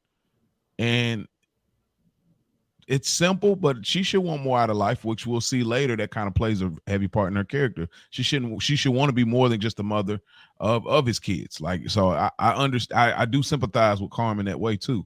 So it's a great scene. That's a great call too, bro. And speaking of great scenes, transitioning here to Tony and Big P, they strap up for the hit. I thought this hole in the wall joint was a fire setup. This door, then they got the little filler in between it, and that's where the straps was. Big P. Oh man, I didn't. Yeah, there was Satrial there. The pigs, because he was there earlier when he got the info. Yeah. So it's okay. So Satrial is a big location spot on this episode. But Big P says him and Furio were going to go do the hit, but Tony wants in on the action. I find this interesting. I throw the ball in your court, but I find it really interesting how Big P, you remember how he felt about Furio. If any guy needs a nickname, it's this guy. He didn't like the fact that they asked him to leave the table when him and with Furio's around with Paulie and Johnny Sack. So he understood he was low-key dropped down in the lower tier of capos. So I do like the fact that Big P was humbling himself enough to go and do the dirty work, because he's really better than this. He's higher than this. This guy was worth $20 off his head. Big P was still playing this role, which this kind of, but here's the other interesting part about it. And this is going to play into that scene. I'm throwing your quote, but it also, I think I'm just now getting this in real time. It also plays a part in how it probably would have went if it was P and Furio. Okay. And I'll talk about that a little bit more. But what did you get just from this strapping up part before we get to the big scene of the episode? One of the first things I thought of was that it reminded me of the pilot, not just the pilot of the show, but the pilot of your episode as well. Spike or yourself had mentioned something about Tony enjoying that part of the job. Yes. And obviously it was personal to him. It was Chris, so he wanted to be a part of it. And I also think Furio is the designated hitter in the crew. He's the Chris and Snoop of the Sopranos squad. Great. So if anybody is going to get something, he might not do everything by himself, but he is the person, I'm sure, that's been designated. Like, if you're going to go take somebody out, make sure you hit a Furio. That's going to be your backup, your assistance, whatever the case is. There was a little look that Pete looked nervous, almost like he's thinking about Skip's words. Like, don't forget, you the one that changed. Like, Tony, you want to go on this hit with me? You gonna shoot me after we kill him? Like, what's going on? He kind of had this nervous look about him. He and he should be nervous because you're right. The change situation is there, and then also we'll go back to the line. There's been glances.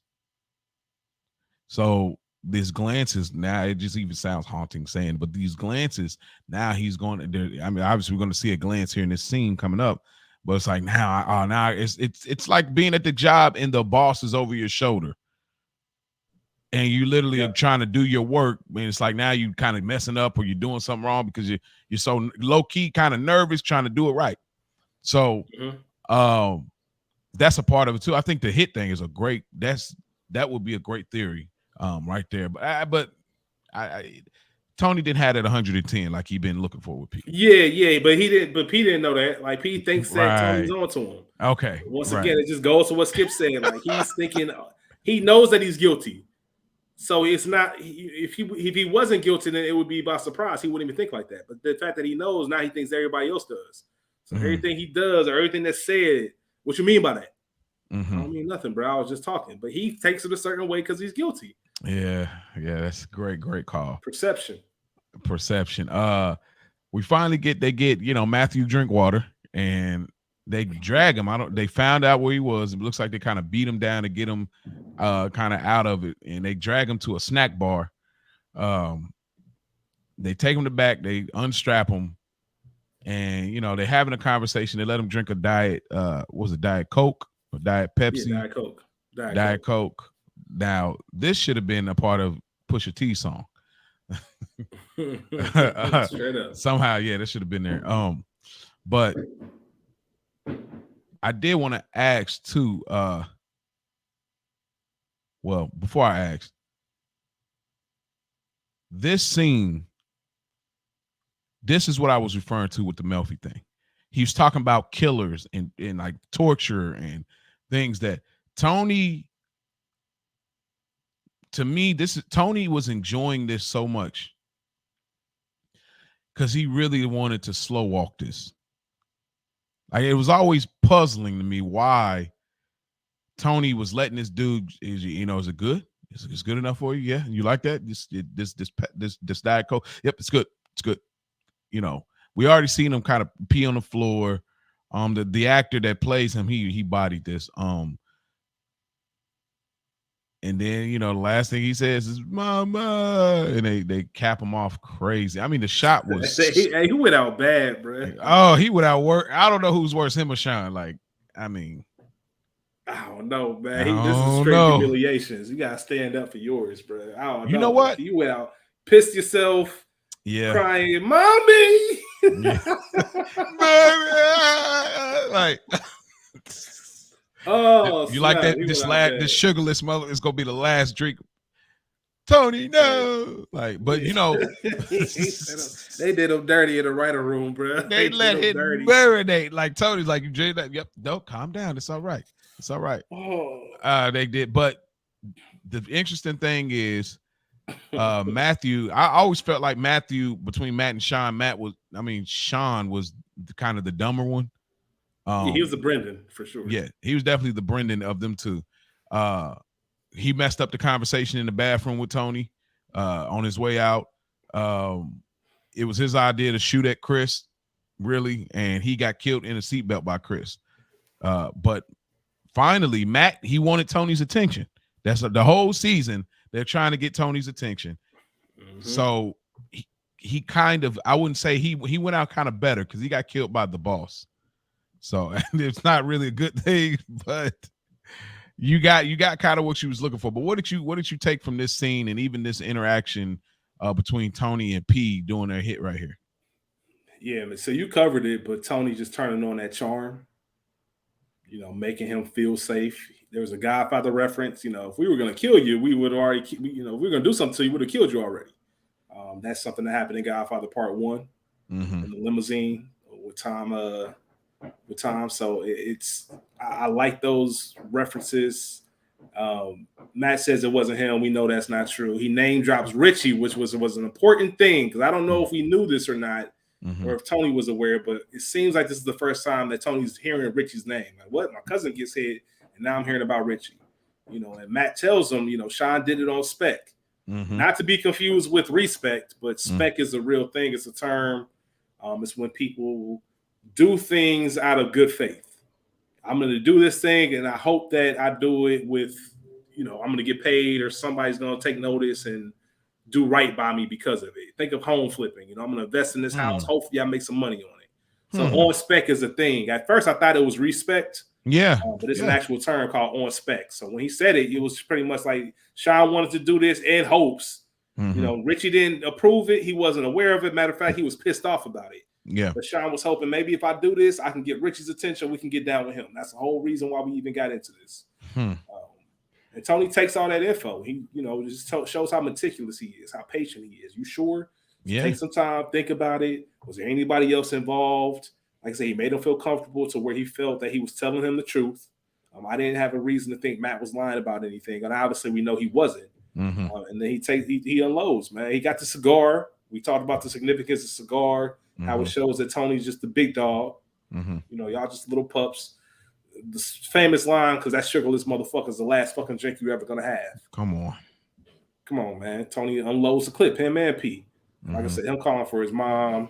They doing dirt together like old times. Yeah, it was just a classic Tony moment.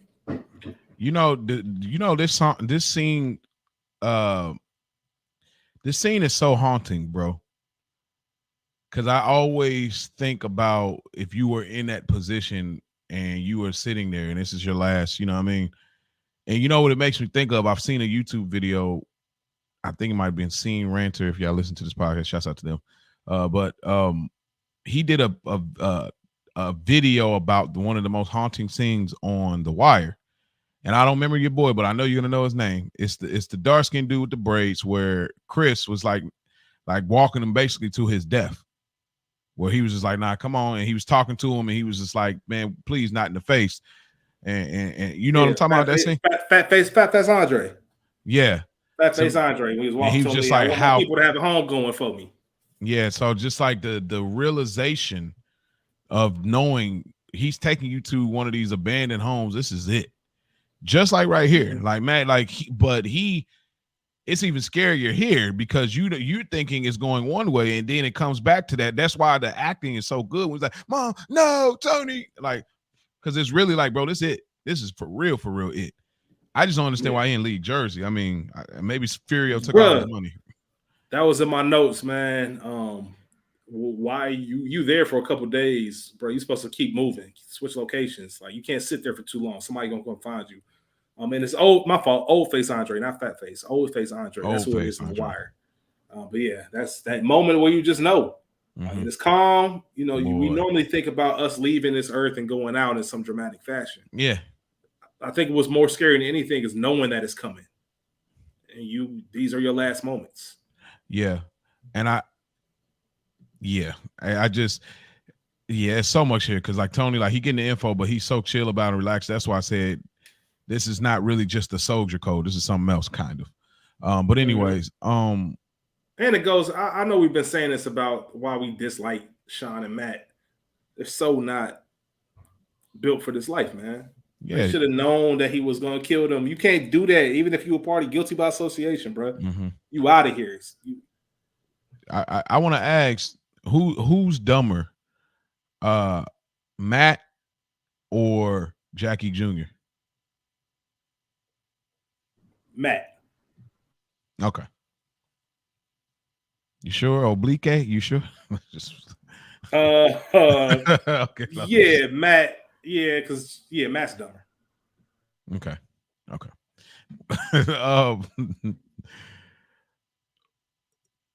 Tony gives him a look. This is like the last part of it. What was the look about? That's what I did want to ask. What was that look? Because I mean, he's already dead.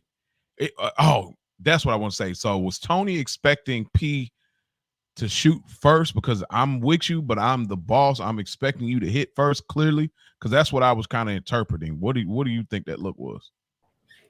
I think it's just one of those things where if you come in on the ride, this ain't no, hey, Doe, let me out.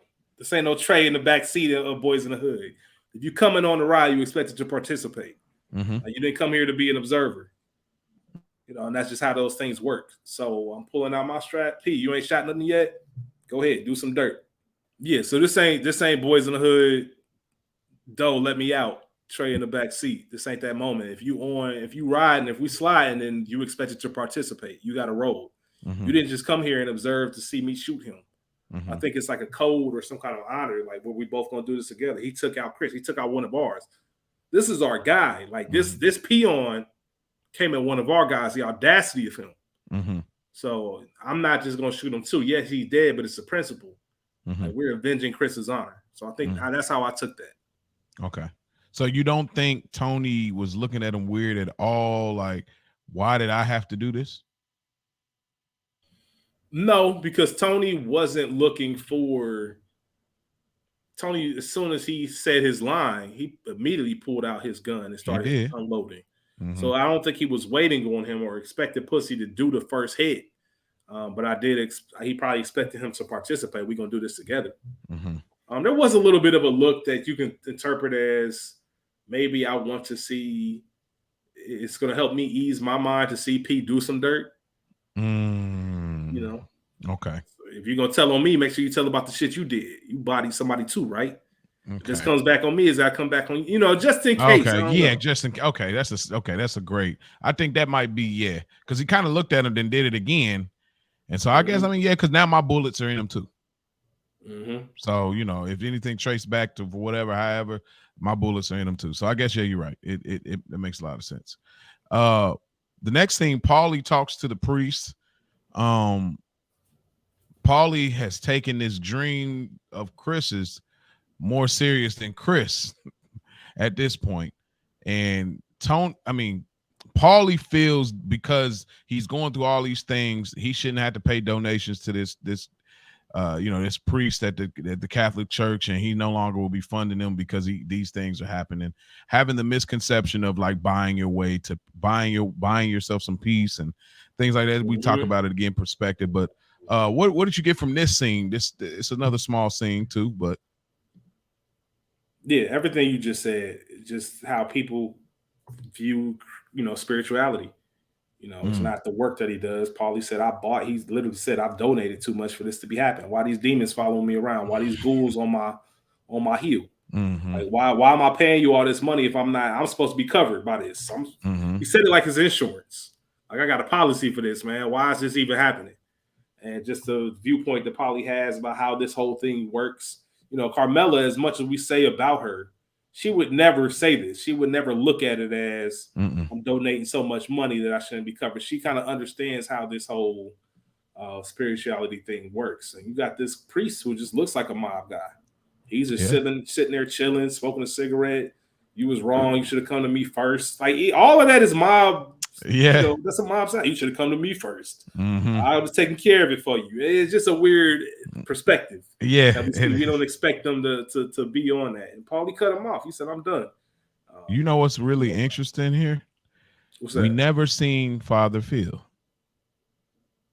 Right. Yeah, I'm assuming they went to different church. Because I'm like, this episode feels like, where's Father Phil? Because if I'm not mistaken, this feels like the same priest and the same church during the Columbus Day episode. Okay, maybe because I always think about the other episode with where Bobby gets mad at Paulie because he didn't go through the necessary steps for a certain ride, and I always think about that. But you might be right, to Christopher. I don't quite remember that, but yeah, it may be the same one. I haven't watched that episode in a while. Yeah, we'll get to it. Absolutely. We got a nice moment. Big P and Tony, they eat at a spot called Duke's Stockyard Inn. And I thought it was, at first I'm like, why are they doing that? Kind of, because I was like, dang, is it like you don't want to be seen with them at Vesuvio's, a normal spot? But then I was like, nah, they ate together since then. And then we realized this place has sentimental value. It's the place where they went after Tony had his first hit. And this place kind of looks like the same place that Big PB was there with Skip. I'm not sure, but it definitely kind of looks like the same place.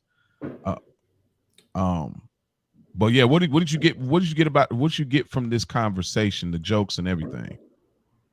So before we even get into the conversation itself, I'm a foodie, and you know me, I'm just a natural person, a researcher anyway. So Okay. anytime I see a restaurant or something, even if I just want to go there one day in life, I always look it up.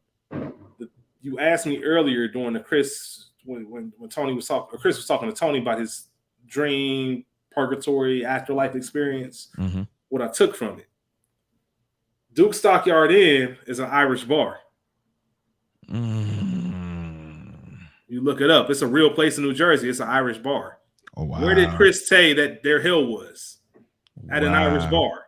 Wow. It's almost like Tony, even though we get the story that it was a sentimental thing and it might have been by chance, part of you almost wants to think that Tony has some kind of defiance. Like, oh, this supposed to be my hell. I'm gonna eat here anyway. Like I'm untouchable. I just took out somebody that took out my, I don't know. That's just some kind of weird symbolism there that I found very, very interesting, that they would be going to an Irish bar.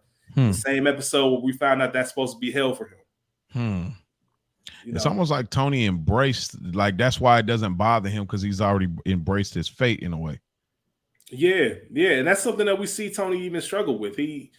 It's almost like he has an issue with the certainties of life. Yeah. He'd rather live in a unknown world versus knowing that everybody's going to die and this is all going to end at some point. That bothers him. We see that throughout the series. But yeah, that sentimental value, Tony telling the classic story, that today is not much, but back in 2000, I'm sure that's the first time people really heard that anecdote. Yeah. About the Christmas gifts and stuff like that. You mentioned earlier about P, how smart P was. This was another moment to show P's been in this for a long time.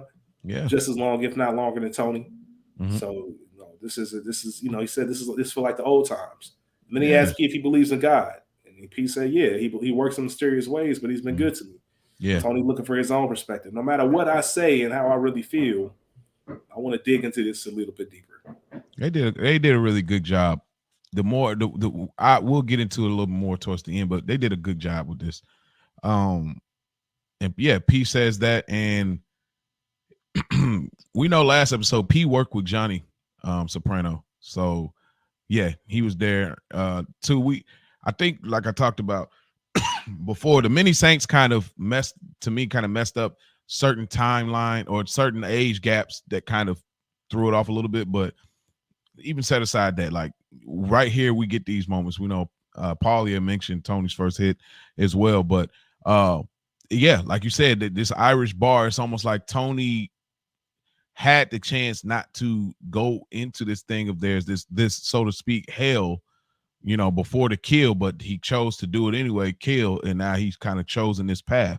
And so, wow, that recontextualizes everything. And then it kind of speaks to P already being in his own version of one, by or even maybe a purgatory reference where he's in between worlds type of situation. But I think that is this our last sentimental moment that we have between them two before we get the last one of the last one. Kind of like this feels like the last one where we are on the ups. We're good. Like, is this the last one, or? I can't recall off the top of my head. Matter of fact, I don't even know what you're talking about. For those who haven't watched. Right, got you. We don't even know about what we're talking about, right? That was the pod breaking up. No, just I don't know. Straight freestyle right there. We get our last scene. Tony and Carmela in the bedroom. This is so real. I got to tell you from experience, but Tony comes in, he breathes and says, hi. She's like, hey, how you doing? I'm all right. And they go through this whole scenario of, Tony's just like, basically, I've been thinking about it and everything. And I think somehow the Big P conversation kind of played a heavy part in it. And then I think also just the conversation, the conversation with AJ earlier as well. But what did you think about this last scene from them? And then how it flipped at the last second from Carm? Just Carmella knowing what went down. Like I said, her seeing the weight that it carries. Tony didn't necessarily say much, but he said it all with his face. She knew the job was done, but she also knew, like, all right, he's the one that had to take care of that. Mm-hmm. Seeing him in that light, like I said, she's used to it. It shouldn't be anything new. But she's very affectionate. I don't think we really see her that affectionate until later down. Yeah. After they've been through some, ups and downs, as we know their relationship to be. And Tony agrees to get snipped, and Carmella changes her mind and says she might want another baby. Him just being confused. It was just more so just, I feel like, typical marriage stuff. And they just have a moment. They have a real moment. And like I said, we don't see that between the two of them. Their marriage is very, the old ball and chain. But this is a real thing. Yeah. I gotta also say too, I think this was this is probably the most attractive Carmelo has been in the series. I mean, in the season thus far, I would say. I mean, we're gonna get some later moments, but this right here, it was just something about a woman being very affectionate to her man, especially here where she had the nails and she was just like all into it, and like it was just a great. I mean, I can't tell you. I was like, dang. I was like, all right. I was like, yeah, and I think it seems like it's been a while since Tony has been with his Gumar. So this is kind of cool. This is like, I think this is like the first real affectionate moment that we have. And then they get the music from the beginning of the episode and they bring it back here again. But yeah, this was very, very sexy. And I really like this scene. Anything else you want to add to this? No, I agree with everything you said. It makes me wonder what their relationship and how Tony would have been if he got more of this affection from Carmella versus. And like I said, I can understand, no matter how I feel about her, I can understand some of her concerns and the things that she brings up to Tony. Yeah. But if she is a little bit more affection, how does that relationship look? It looks completely different, right? Also, I just like the parallel between the earlier scene when she mentioned him coming in the week before, smelling of, I guess it was some kind of men's spray to cover up that he was with somebody. This is a moment where she sees him get sundressed. Like, she knows that he didn't come in from doing no bullshit. I mean, it was some bullshit, but it wasn't the type that she was expecting. Yeah, not the kind I think that played a little bit of satisfaction too, because you came straight in the house in here. And you taking off your clothes. Like, so I know you weren't doing no dirt. And it was almost like a way of him showing her that and her observing that as well. So I don't think they try to hit us over the head with it. But him coming in, and especially we seen him, I think, last season sneak in the house. Try to put his clothes in the I think even at the beginning of this season, yeah. Yeah. So actually, you know what, in the montage. Yeah, because he was looking, they kind of woke up and staring. Yeah. That was but yeah, that's all I took from that. It was a good way to end the episode. Okay. Y'all know we don't finish our episodes without first coming through with a ranking system. This is just what we do at Good Earners. But before we do the ranking system, something I want to implement here, just because we got a listener that's really into the show. He brought something to my attention, and I wanted to bring it to you, Rich, because it was a very interesting question. So his name is Chris Falone. Shouts out to you, bro. He's been rocking with us since we kind of came out. But he said, what do we think about this? He says, I always say believe half of what you see and none of what you hear. In my opinion, 0% chance Joan from last episode wrote that letter. We never actually see it, and later they reveal Meadow gets waitlisted at Georgetown. He says, I think that's a callback letting us know the letter never happened. What you think about that? I'm not surprised by it. I think we talked about it last week where it was Carmella was persistent about getting a copy, but we never see her get a copy. And even if she did a copy, there's no clear way to say that that's what they actually sent in. There's no confirmation. So I can believe that. Like that's not out of left field for me. Okay. That's a good pull by what's his name? Chris Falone. Yeah, Chris. Shout out to Chris, man. Yeah, that's a good observation. But I don't Yeah, that's why I was like, man, perspective. Like, how do we? It's up to us to decide what we want to believe. It's a I can mindset. see, yeah, both arguments. I can see both sides clearly, and I think both sides can make a strong argument to make me believe, or at least understand why they believe one way or the other. Absolutely. I don't think Joan wrote it. I think that's why she came with no letter. Yeah. I mean, because it wasn't no real threat. Like Carmela didn't threat or nothing. So it's an interesting. I don't know, Chris. We'll keep revisiting or we'll keep revisiting certain nooks and crannies. But thank you for that. Yeah, and I'll get more into our contact info for people that got more questions about to us, the good earners. I think the fact that Chris pointed out that it's not really mentioned again, and we find out the Meadows waitlisted is also a good thing, because if we had kept up with that, then I would believe that Joni wrote it, because she would have known, like, Carmela ain't going for this. Like, I gotta write this, and we would have gotten that. But the fact that she knew she could probably say she wrote it, type up a fake letter. She might have just sent the letter that she did for the Dominican boy with the crackhead mama, and just changed a couple of things around and just gave her a copy of that. Like, we just never know. Carmela, it's true. That's interesting. It's an interesting question. Very interesting.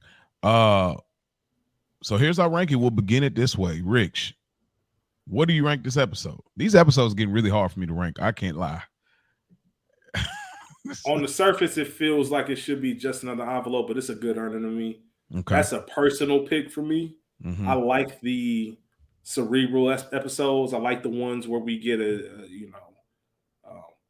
where we are given the opportunity to look at something complex and figure out what side of the fence we want to land on with it. We find out Chris is okay, and there's just this overall thing. When an episode has a theme and they slowly put those themes into each scene, and you pick up on what they're trying to say, while still being a good episode and flowing into the Sopranos world, and seeing that other side. Like I said, what's it like when things aren't good? We got a soldier down in the hospital. How are we going to avenge this? How are we going to manage? That says a lot. It's cool to be on top of your thing. The Last Dance documentary, Jordan said, it's one thing to talk shit when you up 6 points, but when you're talking when you down or it's even, that shows the sign of a man. That shows the signs of a leader.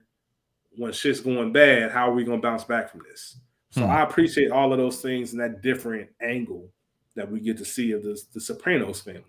Yeah. So for that, I'm going to make it a good earner. Great pool. When I initially watched it, it was definitely just another envelope because it felt heavy-handed. Same. We reviewed it, and it feels like a good earner. That's exactly how it was. And then I play everything back, and I'm gonna say it's made, bro.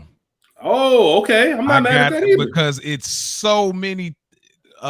It's like you talked about the Istic jacket last episode, and that's just, it has that classic. But this one has a lot of those. I mean, we got that with soldiers moment. You know what I'm saying? We got the this is my air. We have so many of those moments. I'm telling you, our hell is in an Irish bar. We got the sugarless mother. This the last drink. No, mommy, Tony.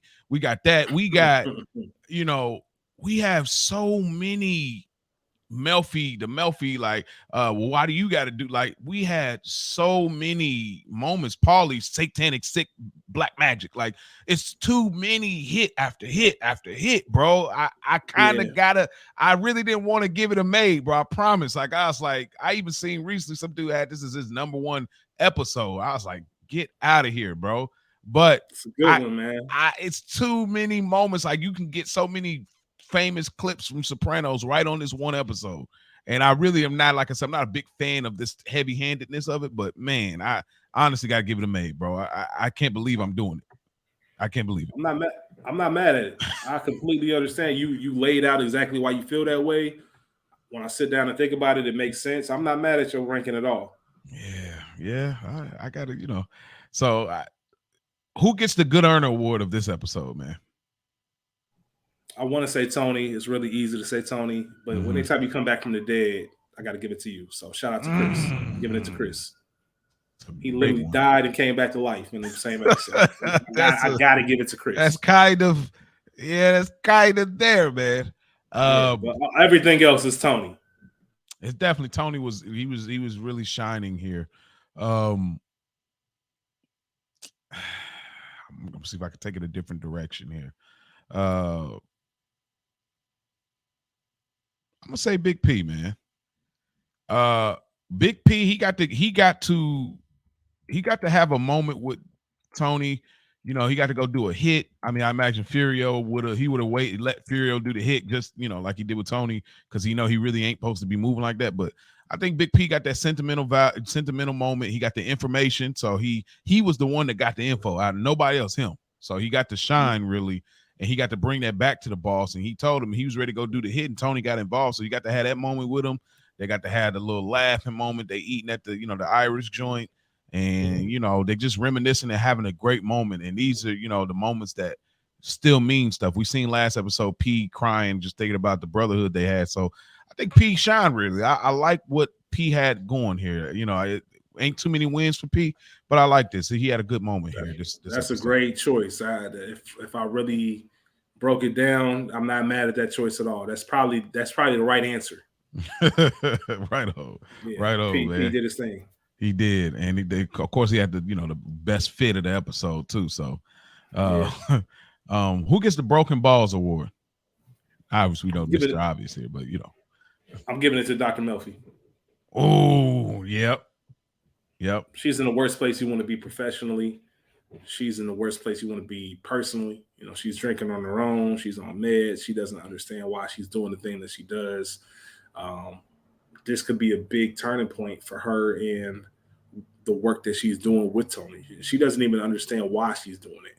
Mm-hmm. So all of these things come into question. She's a wreck right now. She is a mess. And she's so integral to the show and Tony. Mm-hmm. You know, we see her at a crossroads. So I got to give it to Melfi. She is not where she needs to be or wants to be. Yeah. I want to, that's who I had to, honestly, Melfi. Yeah, we'll go Melfi. I'm gonna go Melfi. Same reasons. I mean, she couldn't hold her stance. She broke, like you said, she broke the fourth wall of her professionalism. And, you know, for that, I gotta do that, you know. And then she just picked a weird place to draw the line. That was the weirdest. After all of that, this is what we're doing this. And lastly, what is your favorite moment of this episode? I've already said it was just Paulie's overall. I'm going to mix Paulie's conversation with Tony and his visit to the psychic. Those two combined, I would say, are my favorite moments. Paulie's, that psychic trip was hilarious. We talked about him throwing the chairs and his phrase that we're not going to repeat here on the podcast, but just the way he carried it and just being shocked. Like, just, I can't believe this is really happening. I can't believe you know this. I can't believe you know these intricate things. Yeah. And just how Tony flipped his perspective in one conversation. Paulie didn't even realize it at first. Mm-hmm.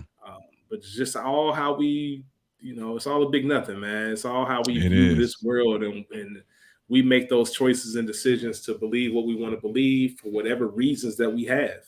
Mm-hmm. And whatever happens after that, when you tie in that spirituality, that's either we right or we wrong. And that's kind of how you just got to live it. You just got to pick your side and just go. But also not be afraid to look at yourself from a different perspective and maybe look at things that you were traditionally taught from a different perspective to make sure you're maximizing out on life. And I think those things really discuss that and showed that in a real way. And I just like I said, I mentioned it earlier. I just like when things are broken down in a simple format, bro. Like, you tripping over nothing. And the fact that they use those two and us as avatars, believe what you want, you know. Get all the research you can and then make a decision. That's my. Do you have a runner up? Just curious. If not, it's cool. I kind of got like a twofold situation kind of, so that's why I was asking. Not really. I really don't have a runner up. I guess it would be the hit, because that's the hit. Yeah, I didn't want to. Yeah, you know, just because of how he went down. The map went out bad, and just seeing somebody you don't like. And anytime you get Tony Soprano, you know, knocking somebody off. Yeah, that's always up there. yeah, you're always gonna be good with that. So Yeah, that would probably be my second. okay. Yeah, there's a lot of us that this is my air. Uh, it's just this. That's why it's a made episode for me. But That's fair. my favorite moment, it's gonna be the last scene of the episode. Actually, I really love when they get intimate, and I just always was big on Tony and Carmela doing it because it gives us the insight on, oh, like this is, for one, this is how they got their two kids, you know, for one. Two, it gives us the insight on, like, there was a point where they really were in love, you know what I'm saying, for real. And I like to see the idea, because you always see their chemistry, but not in this lover way. So seeing them two get together after having this very long drawn out thing, I really enjoyed it a lot. But there, yeah, so yeah, I'll say that the intimate scene between Carmela and Tony at the end. And that is our episode of Good Earners reviewing The Sopranos. We reviewed season 2, episode 9, From Where to Eternity. You all can find us on Instagram, Good Earner Pod _Sopranos. DM us there. Get your meme fix. We also make some funny videos and funny editing, as most of the Soprano meme community. So shouts out to them. Y'all can also email us, goodearnerpod@gmail.com. Y'all can reach us there. And normally I don't plug our other shows, but I'm going to do that because there's nothing wrong with cross marketing. Rich, you want to tell them the other podcast you're involved in? Yes, I'm involved in a film and television podcast, or two separate feeds. The Culture Garden podcast, where we break down films specifically from the culture. We have a movie coming up this week that is it's 2005. One of the lead actor was nominated for an Oscar. I'm just going to leave it at that. Check us out. We drop every Thursday. And then on television right now, we're talking about Run the World on Stars. And there you have it. And also, y'all don't know already, me and Spike Lou, we have another podcast, Another Week in the Books, that comes out every Friday, if y'all didn't know that. And also, y'all haven't already, I have an audio drama series called Roll, the audio drama series. So there's 3 seasons of that out there. Y'all can check that out. 4th season coming soon. Thank y'all for listening, and remember, don't forget about it.